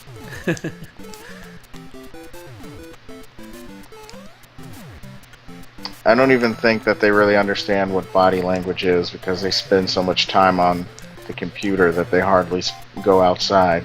Because, you know, working out and whatnot is a privilege, apparently. Even if you have to work hard for it, it's still a privilege. So, to me, that would imply that they don't. That doesn't even make sense. Nobody in real life actually says, "Oh, do you want to do this? Do you know?" It's like, that's not how, as far as I knew, that's not how romance worked. But, you know, I only know romance from playing hours of Growlancer, so. And Western RPGs. I did see that, the whole if you don't ask before every step. And then there's some kind of app for it, too. It's like a consent app or something. And it just, like, goes through all these steps of asking all these different questions. And then it's like, okay, by the time you get done with it, let's just leave, because this is bullshit. Well, remember there was also that that Australian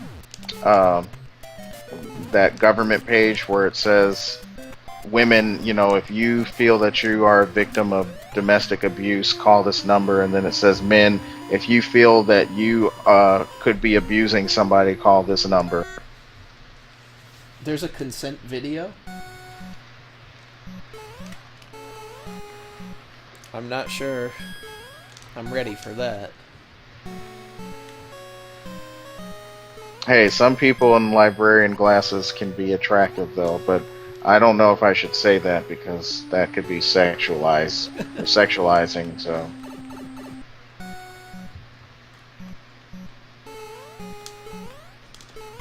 Which is apparently always wrong. I mean, what do I know? Unless, of course, you know, it's these dumbasses behind the computer that are drooling all over their male celebrities. That's somehow okay.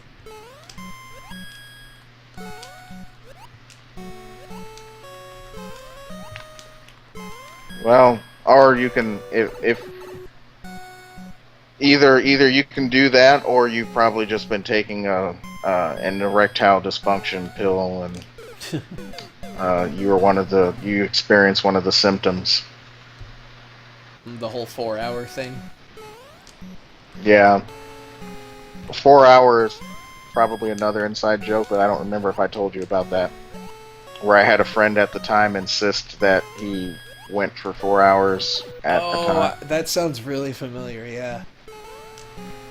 Yeah, he was trying to explain his first time, and first he told the rest of my friends that he did it for 4 hours, and then they told me, and then I went and I brought it up to him, and I said, well, this is what they told me, and it's like, yeah, that's what I said. I said that's not based on actual events. It's like, well, it actually happened. Like, no, I'm telling you, it didn't happen, and that's not real. Yeah, come on now, that's just stupid. Like, I think I know what you were trying to say, but no, you did not do that for 4 hours. You probably were there for 4 hours, or the whole collective experience lasted for 4 hours, but the act of or the coital activities were not 4 hours long. Yeah, seriously. I don't even know why.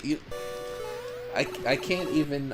Maybe I'm just too much of one of those so-called beta males, but I can't understand why that's even something that you would feel the need to brag about that would make you feel good about yourself in the first place. Like, who cares?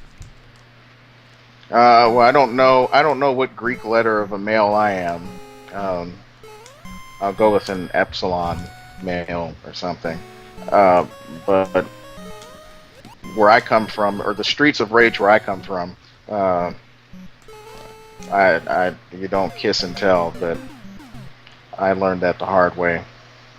I don't remember how it came up one time, but ever since then it has not come up. Or I haven't brought it up. Yeah, I mean, I've never really been into divulging those details with anybody except the person that I experienced them with, but, whatever. I will. Prude. I will do it if I want somebody to get out of my face.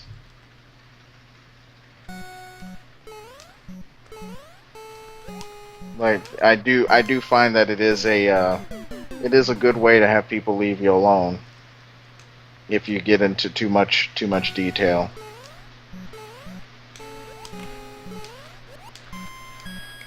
But I've never been the kind of person that goes and wants to brag about it, but or like the people, I don't know, the friends that used to question you on that, like, oh, have you done this? Have you, like, okay, why are you? Yeah, that's how that conversation came up, and I think it was inevitable because I think I got to, or it was at a point where, I wasn't going to lie, so I had to say, well, yeah, and that happened, and it happened here, and then I had to go into discussion about everywhere where it happened, and the good news is that that was a long time ago, and I think at this point it's probably implied what with having children and all.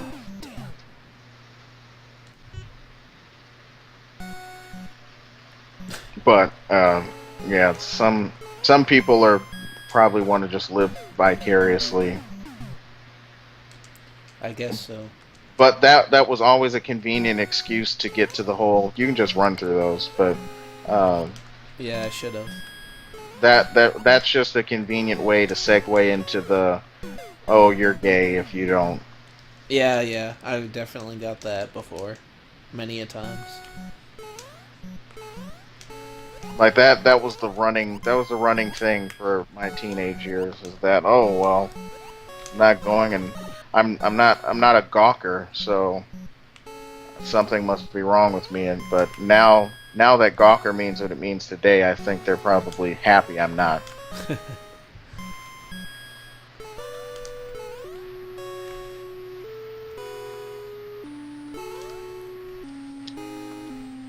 Well, I have a high luck rating and a decent strength rating, so I'm always doing severe damage. Critical hit. I'm like the person in my avatar. I'm always doing critical hits at the right time, which is anytime I fight, or anytime she fights.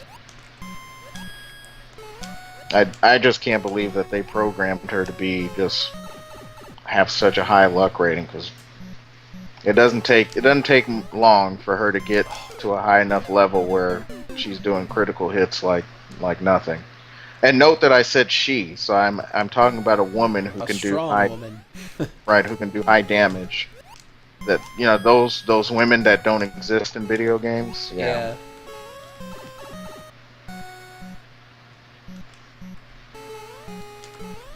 I'm really sucking out at this. Oh my god. I think it's just at that point where you die so many times that you just get burned out. Yeah, you get fatigued with it. Continue. Just got an interesting chat conversation going on here. Yeah, I didn't think that it would get into a discussion about the The possibilities biology of of erections. erection. Yeah. Well, I normally am a Dex person myself, but so I have to give credit where it's due, and Alina does have some tendencies toward critical hits. I'll say that much for anybody who's looking to play Dragon Quest IV.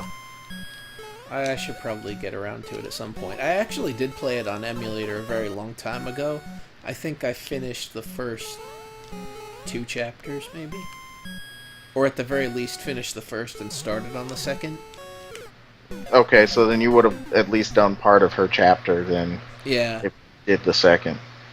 Yeah, unfortunately that's not the time when she gets into critical hit mode. It's actually chapter 5 where that happens. But, Oh, okay. But she's still doing pretty good damage. It's just that and once you get to chapter 5 and she gets like level 20, and if you get that weapon that lets her hit twice, even though the attack rating is low, it really doesn't matter because it gives her a second opportunity to hit. So that means you have another opportunity for a critical hit. And I'll say the last time I played it on the NES, the actual NES, not the modified NES that we're using right now, I fought the final boss, and that's exactly what happened. She did 2 critical hits in a row in 1 turn. Oh, wow.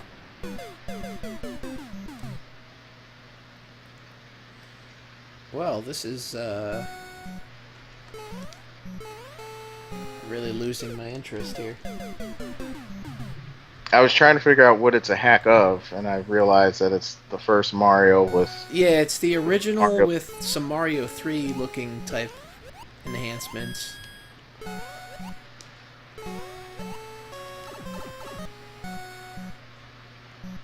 Basically, yeah, Mario 3 sprite swap. It's not as good as your Let's Play of Mega Man number 9. Mega Man number 9? Yeah, which is something you actually haven't done in a while. What a hack. Oh, the Mighty number 9 thing where I purposely mistook it for a different game. Yeah, I kind of... I don't know. I was just kind of experimenting, I guess. And then I also took the misnaming a step further. If this were still the era of doing irate gamer parodies, that's how that would work. Well, I finally beat this level. Holy cow!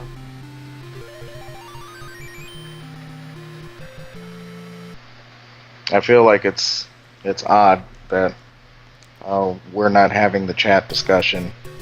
I think it's just fitting into the stereotype that about married men. Oh God. Which I find funny that people make that stereotype. Well, I guess stereotypes are okay as long as they're only aimed at certain people.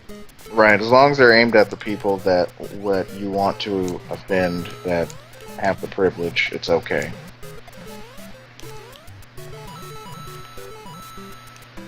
Those look like Mario World sprites, don't they? Or the tiles? You know what? Yeah, I think you're right about that. Which is really strange. basically decolorized for the Nintendo System of Entertainment. Now, why do they even have those pools of water if Yeah, you can't swim. I don't know. It doesn't make sense. They might as well just have a cliff. Maybe it's showing that if I went down that pipe, there'd be like a water level. I don't know. I don't know. I don't think they put that much thought into. I could be wrong. Oh god. Well, let's see. Nope, can't go down it. Maybe this was a well thought out hack, and yeah, I mean nothing different happens when I'm walking in the water. I'm not slowed down or anything. Maybe this was somebody defended this as a graduate thesis, and I should be respecting their work because, you know, there's never been a ridiculous graduate thesis or dissertation ever. I could have. I wanted to take a look at that Final Fantasy hack that I showed you the other day. I'd actually be curious to see that since I listened to all the music, and that's what led me to wanting to open up Family Tracker and end up making a cover for a song that's not in the original Final Fantasy at all. That guy whose channel it's from, he just keeps like randomly commenting in my channel discussion section about like Final Fantasy IV and Golbez and stuff, and it's like, why are you not leaving these comments on the actual videos? He's going into the discussion section? Yeah, and people usually don't do that. I've had like 2, maybe 3 people do that, but one of them was actually relevant because he was trying to, you know, turn me onto a topic about something stupidity related. But unfortunately, I usually don't receive notifications for the channel discussion section for some reason. It's really glitchy. But naturally, I received it for the inconsequential comments. Of course, that's how it always works. The other one I got 2 weeks later, and I'm like, oh, sorry, man, I missed this. Well, at least the Aisha comments are gone. But they're not gone from our hearts. No, we'll always remember that. As they were in that that video about other people might be able to see them, though, or maybe not. I can still see them, I think. Yeah, I'll leave them there. I mean, I don't think yeah, I'll leave them on there. I don't care about that. The only thing I was gonna get pissed off about was the false flagging. Like, I don't care. You can say whatever you want, but the false flagging is just unnecessary, and I don't think it's worth the amount of time it might take to get that worked out. Yeah, if it even ever gets worked out with the way YouTube works.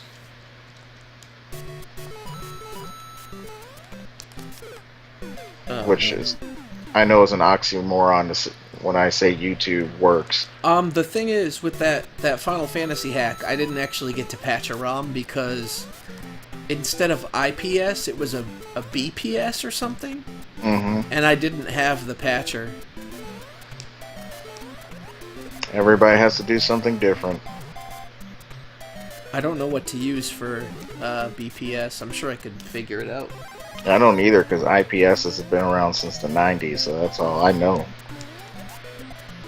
Back in the old days of the FF2J translation. That's what they used to call them to differentiate, because people weren't calling them 4 and 6, so to differentiate. I remember that. Wow, I just keep dying. Alright, let's see. Let me just... I actually was surprised to see a lot of people didn't like Final Fantasy 3. I can't really give that much of an opinion on it just because I played it all those years ago on emulator, and then I had to stop because the language switched to Japanese, so at the time there wasn't even a completely translated hack. Well, I know which version you were playing then, because that's what happened to me. Actually, mine turned into garbage. Let's see. What else do I have here?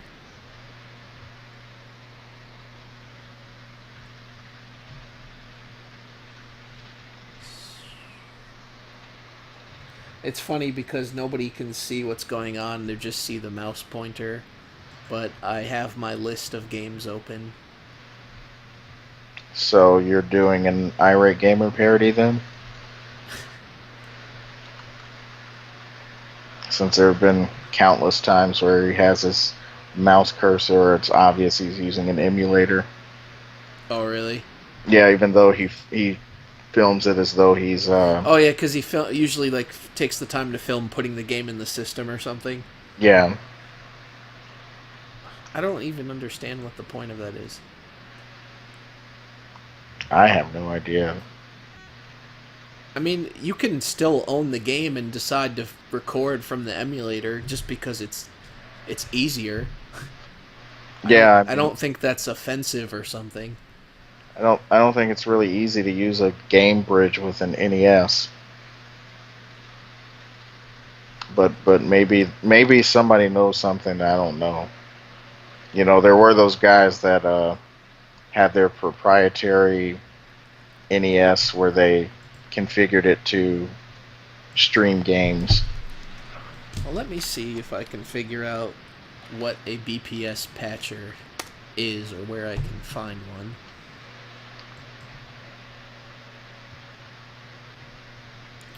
And let's, for the sake of not boring people to death, I will try to make the page show up. Is it working? Guess not.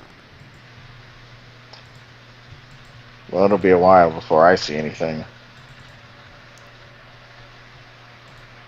What is with this?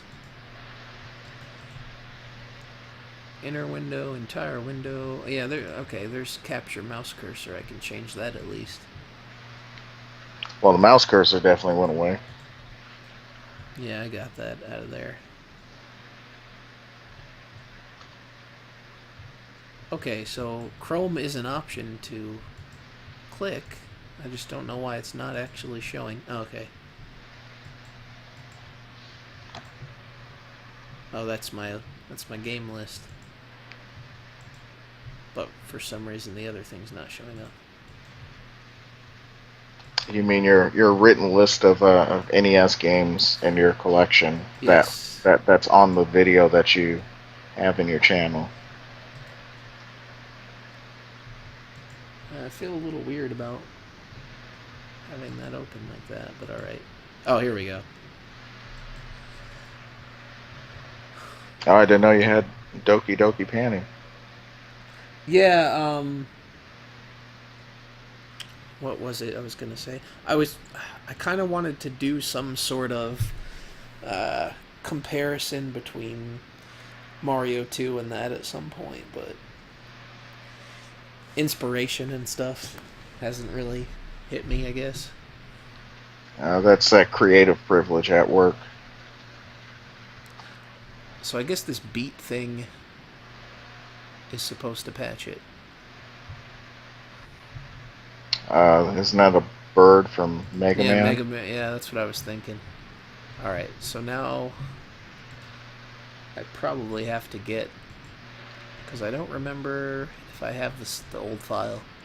Well, the guy's username is interesting. I guess this must be new because he's talking about C++11 compiler, so Okay. talking about fairly recent standard of C++. Oh. Okay, so Gron's Final Fantasy hack. That's what it is.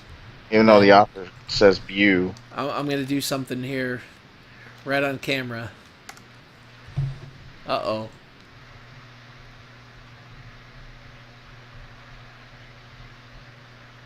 Everybody can just pretend they didn't see this.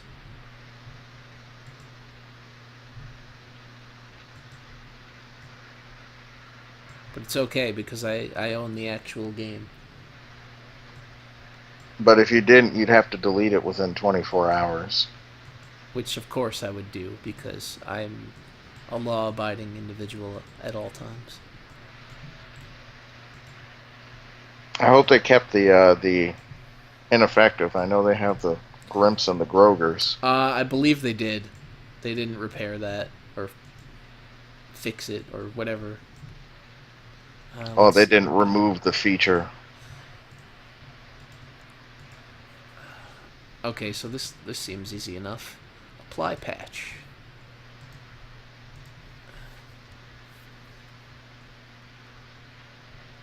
Only thing is, I have such a mess on my desktop right now.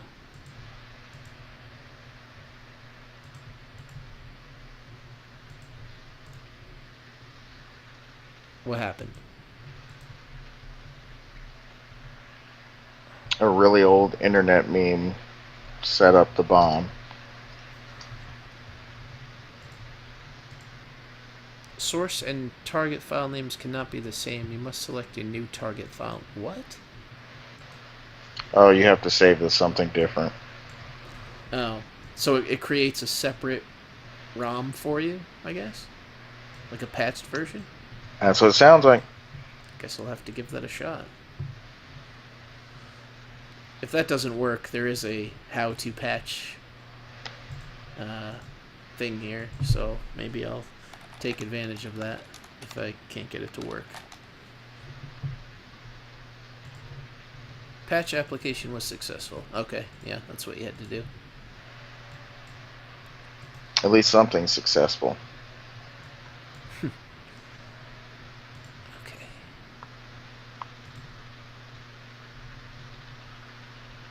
What did I do with all my games?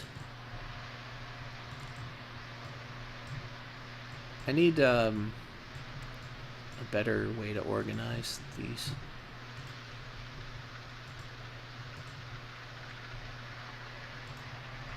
What happens after a while is stuff will just pile up on the desktop for a couple of weeks, and then I'll see fit to organize it, and then it piles up again.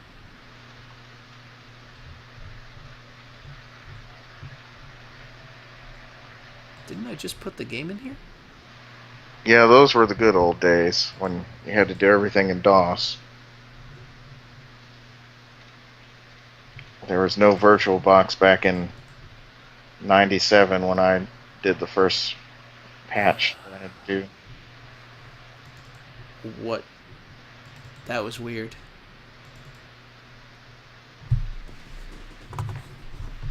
Alright, so I saved it, and then I moved it.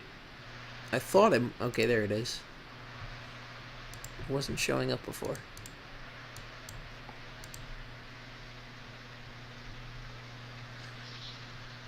Yeah, for some reason it doesn't show in the actual open folder for the emulator.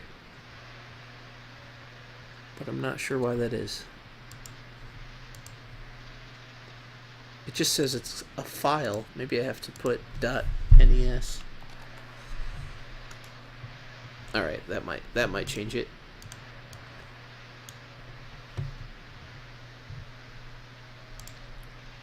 There we go.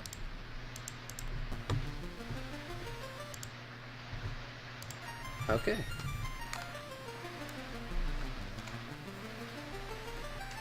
Yeah, somebody wrote a review of this hack on the site there. I don't know if you saw it. I saw the bad review. Yeah, that's the one I saw.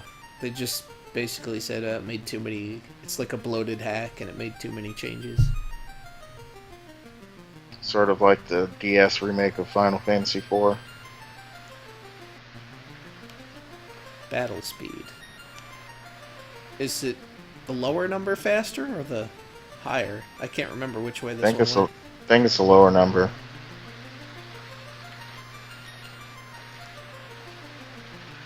Oh, they already got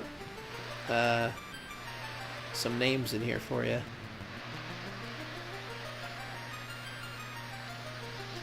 We'll just leave it. That's fine. Oh, whoops. I guess it would help if I knew what the confirm button was. There we go.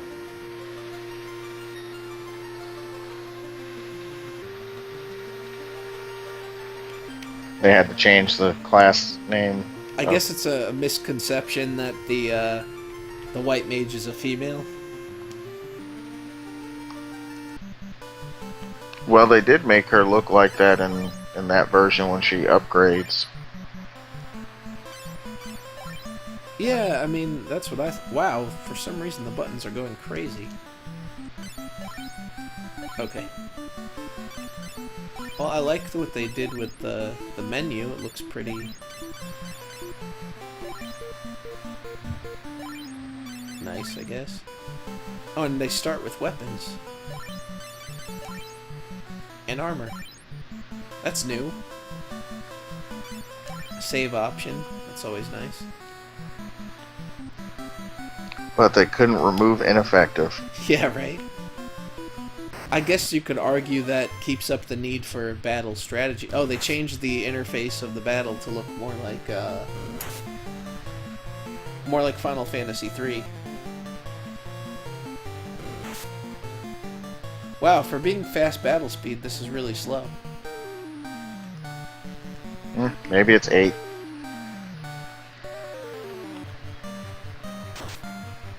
Could be. I don't remember since I don't have an instruction manual. Yeah, I'm gonna actually reset and go with that.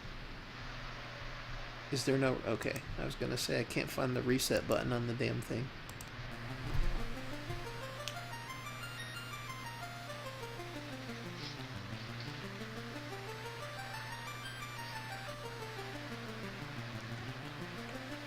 What's the, I guess, say the most outrageous party that you've ever beaten this game with?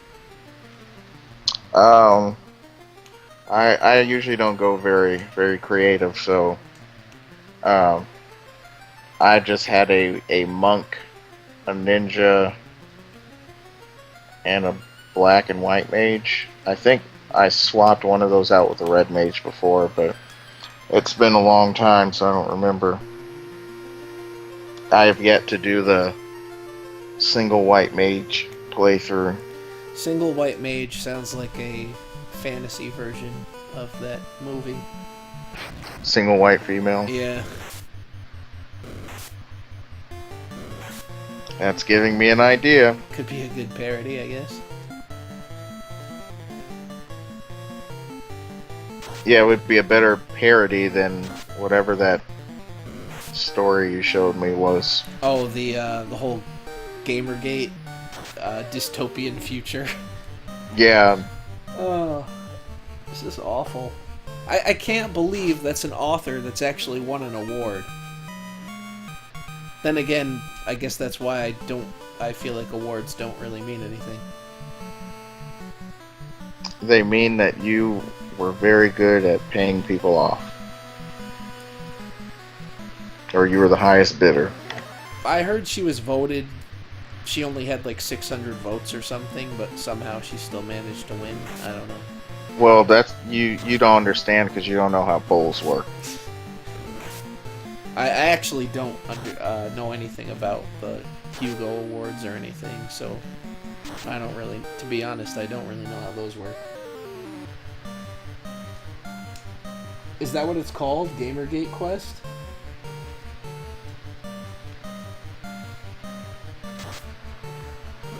Barring a few exceptions, usually things that have quest in the title are usually supposed to be pretty good. Unless that quest starts with depression. Yeah, see, and that always bothers me because people call it DQ and I have to figure out what they're talking about. Well, it also stinks that you can't just say, oh, the DQ series is really awesome, and then somebody's like, oh, Depression Quest had a sequel? Really? Like, even if it did, that's not what we're lauding. No, There's nobody cares about that. Oh, wow. HTML games will not get my stamp of approval. Oh, and then there was the whole... Oh, what was it? It was like a 10-second video game or something? Or so they said it was a video game, but it's really just some stupid browser question. Is this turning into like when art has like a white background and it's just a splotch and people are saying it's a brilliant work of art? Yeah, because that's pretty much like what I did for art in like kindergarten. But now they'll call it abstract art. Wait a minute, your character still gains a level when he's dead? That's new. I wonder if they tested things before they released it. Well, it did seem like, in a sense, they tried to make things a little bit easier, so maybe it's on purpose? I don't know. I'm trying to think if there's any game that actually gave you EXP when you died. I feel like there was some RPGs that allowed for that, but I can't remember what it is that I'm thinking of. There were, I just don't remember what they're called. Well, the 10-second game, and I say that loosely, that I'm referring to is...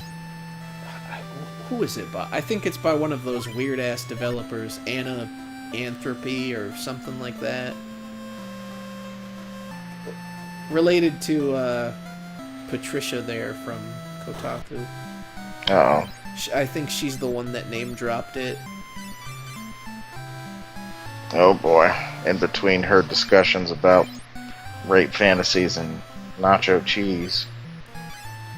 Yeah, you know, that hard-hitting journalism. Oh, that reminds That got me, her I promoted. for some reason ventured to Kotaku today, and they had an article, another term I use loosely, about a blow-up Pikachu in Korea that looks like it has a vagina. I'm glad to see that they're really focusing on the serious matters at hand. Yeah, I mean, that's, you know, that's important stuff.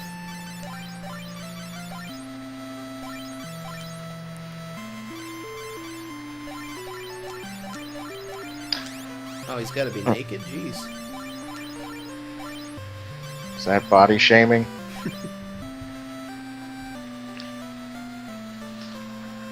Okay, I'm gonna head out for today since All right. Yeah, I should I probably wrap up pretty soon myself. I got one more day and then I can dally around a little bit more because I won't have to drive. I won't have to drive tomorrow, but I do have to go to a place that I have to handle for the next 7 weeks. All right. All right. Catch you later. All right. See you guys later.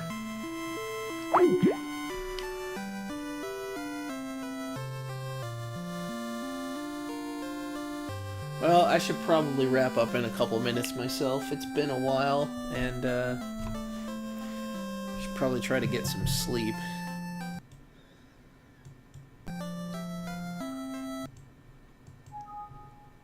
Okay, just close out of that. But I do try to stream on Wednesdays.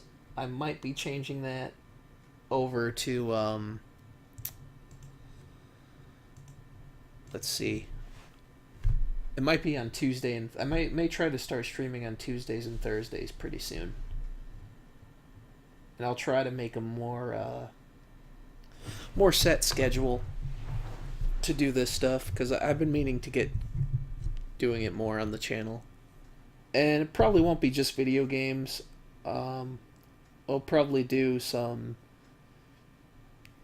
deconstructing stupidity style stuff where we'll read some stuff live, and if you guys want to, you know, you can send in articles or ideas for stuff we can talk about. And I mean, at some point we'll even probably you know, if people want to join in on the discussion, you can call in. I'm sure that would be cool.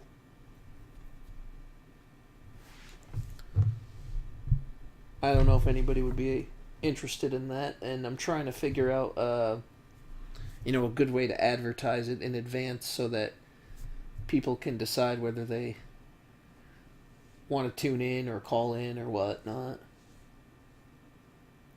I mean, I guess I could just put up a video or something early on in the week, or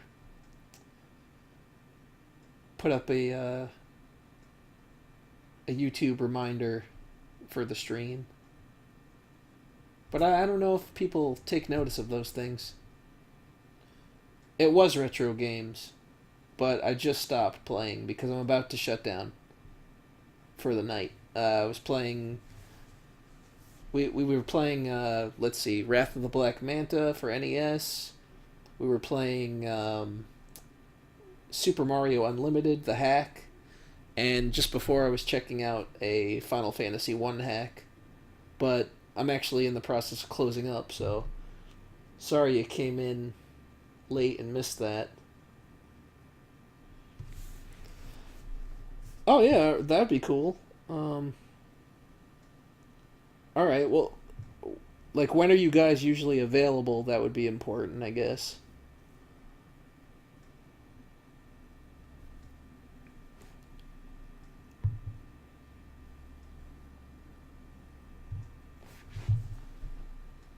Because, like I said, it's probably going to be Tuesdays and Thursdays for me.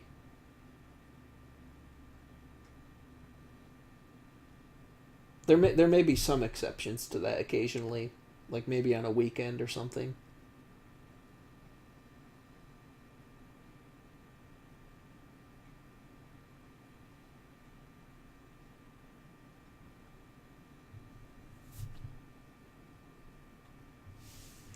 I feel like unfortunately the chat lags.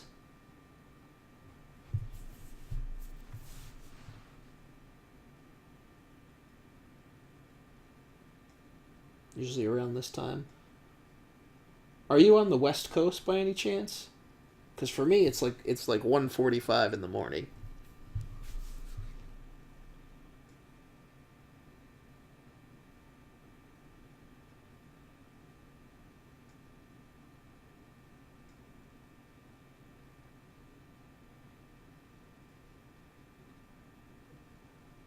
What's the HB stream?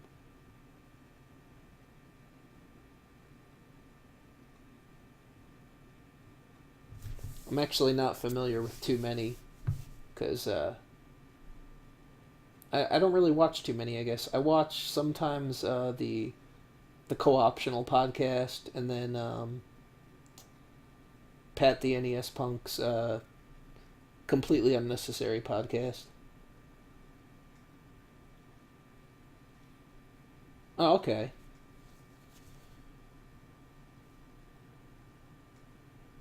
Oh, honey badgers. All right, yeah, that makes sense. I'm the old guy on the internet. I don't know all the acronyms, I guess.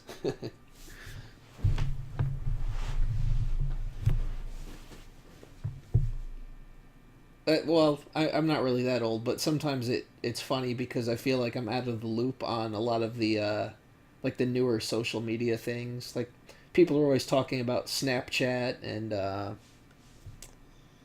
Tinder and all that stuff, and I'm just like, what the hell is that? How does it work?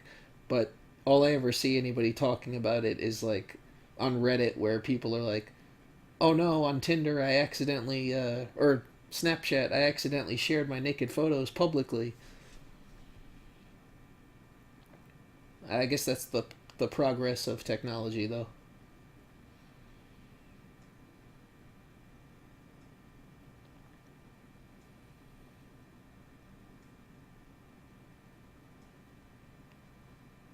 Do you guys have any ideas of what a good way would be for I want to say advertising the stream so that a decent amount of people can know about it, and we can coordinate working out a time where it would be beneficial for everybody to be able to call in and stuff. Because, like I said, other than setting a YouTube live event reminder and maybe like advertising on Twitter, but my reach on Twitter, to be honest, is not that far. I only have like 105 followers or so. So I'm pretty sure that a good majority of my subscribers on YouTube don't even follow me on there.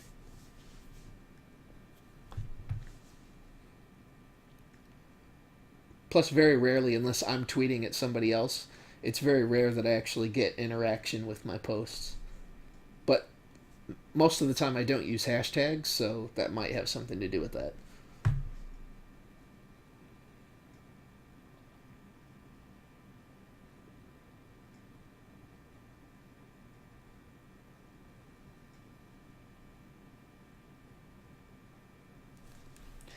Yeah, I suppose I could tag it Gamergate, but then I feel like when people join in, they have this preconception of what things are going to be, and I think a lot of people, not that I care if people get pissed off, but I know that uh, I don't always side with what is considered to be the right side, and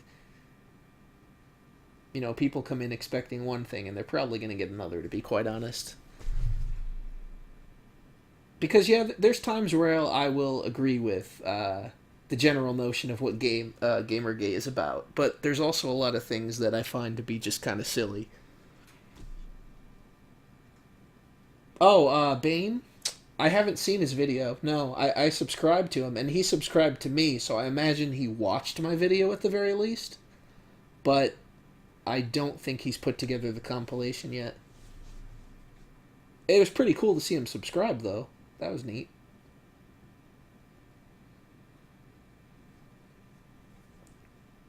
Yeah, I guess I'll give those things a try, though. Good suggestions.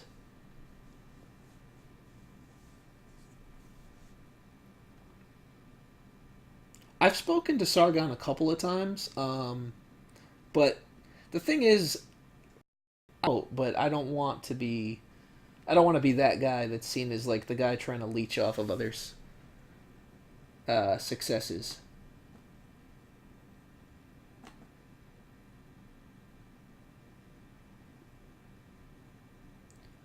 The stream cut out again, I think. Sorry about that. I don't know what's going on with this internet. I'm not sure if it's an internet issue or a YouTube issue or what. From here, my internet looks fine, so.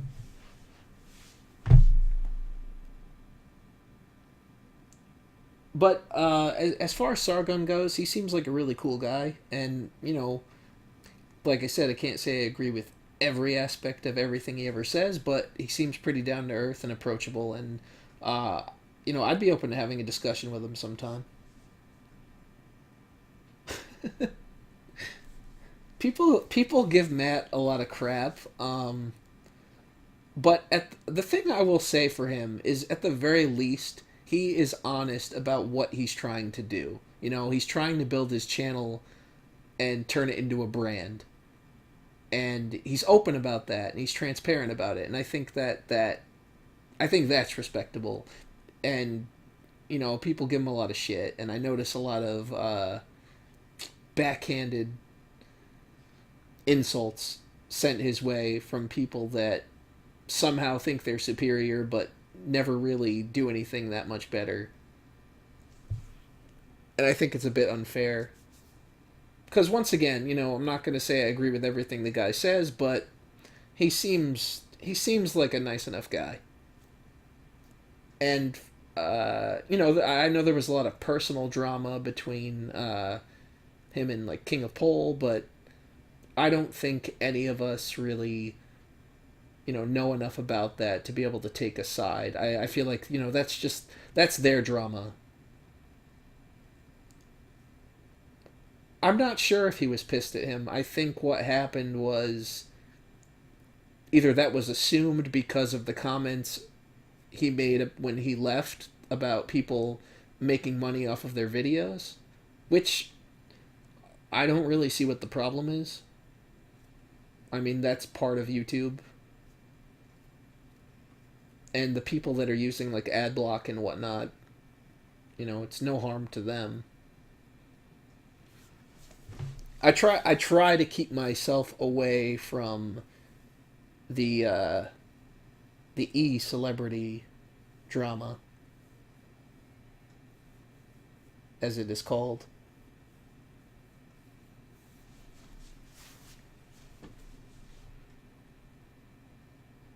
It just doesn't seem worth getting involved in, and everybody has their flaws.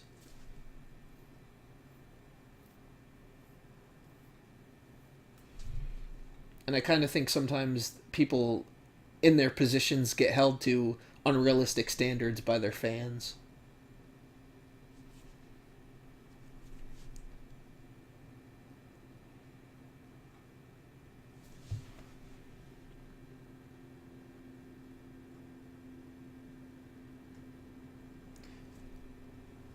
All right, so I'm probably we'll go for like 5 more minutes. I'll shut down at 2 a.m. for me.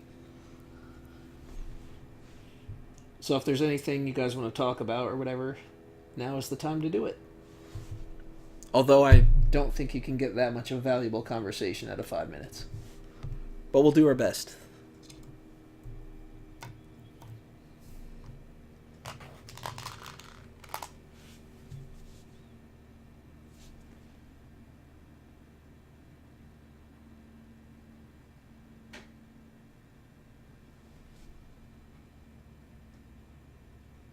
Inflated ego.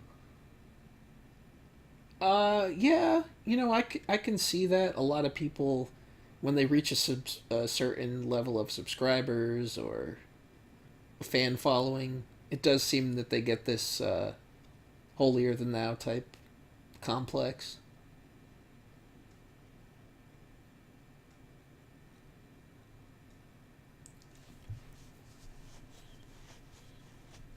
Actually, I don't. I know people that do, but I've just never got involved with those games. To be honest, I wasn't even much of a PC gamer until recently,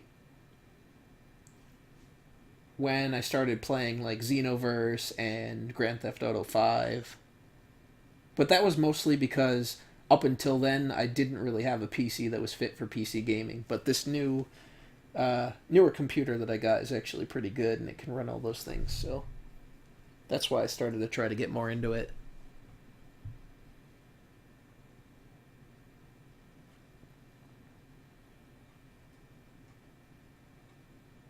I heard the League of Legends community is not very welcoming.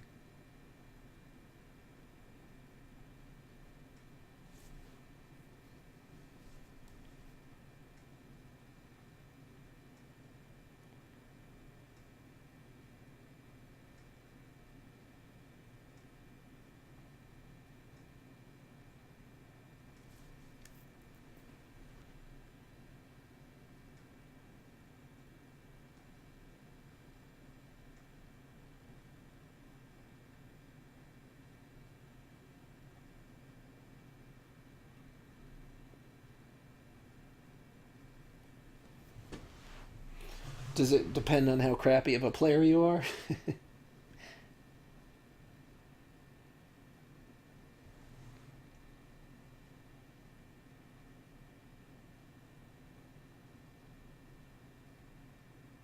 Yeah, I actually was running the same PC for like 7 or 8 years. So to be to be honest, I don't really keep up with the hardware either. I run my machines until they can't run anymore. And my 8-year-old computer still actually works, but after I try to use it, now that I've used the new one, it feels so slow. It's unbelievable. I sit there and I'm thinking, how the hell did I do anything on this machine?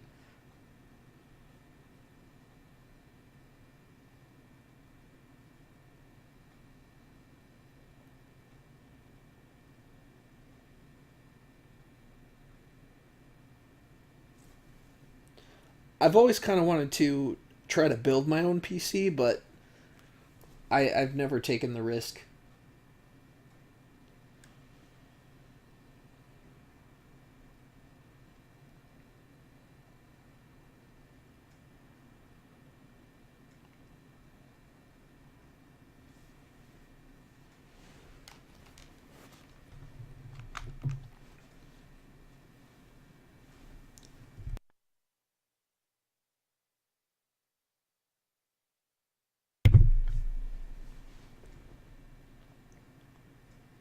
I'm guessing that's pretty old.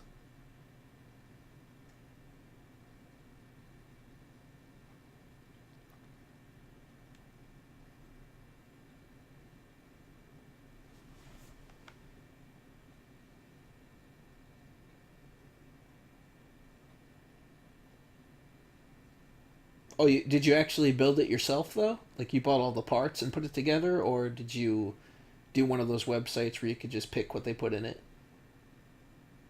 Oh, all right. I guess that answers my question because the chat delay there.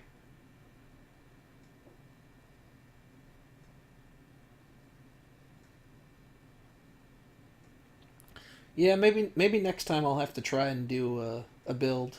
Maybe I'll pick somebody's brain that knows how to do it and make sure I buy the right shit.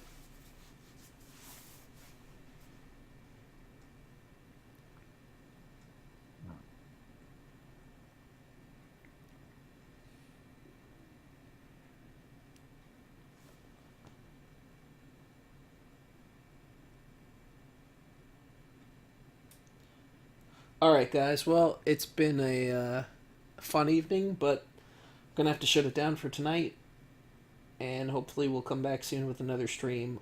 I'm thinking maybe Friday evening. I'm not positive yet. I'll have to see what's going on.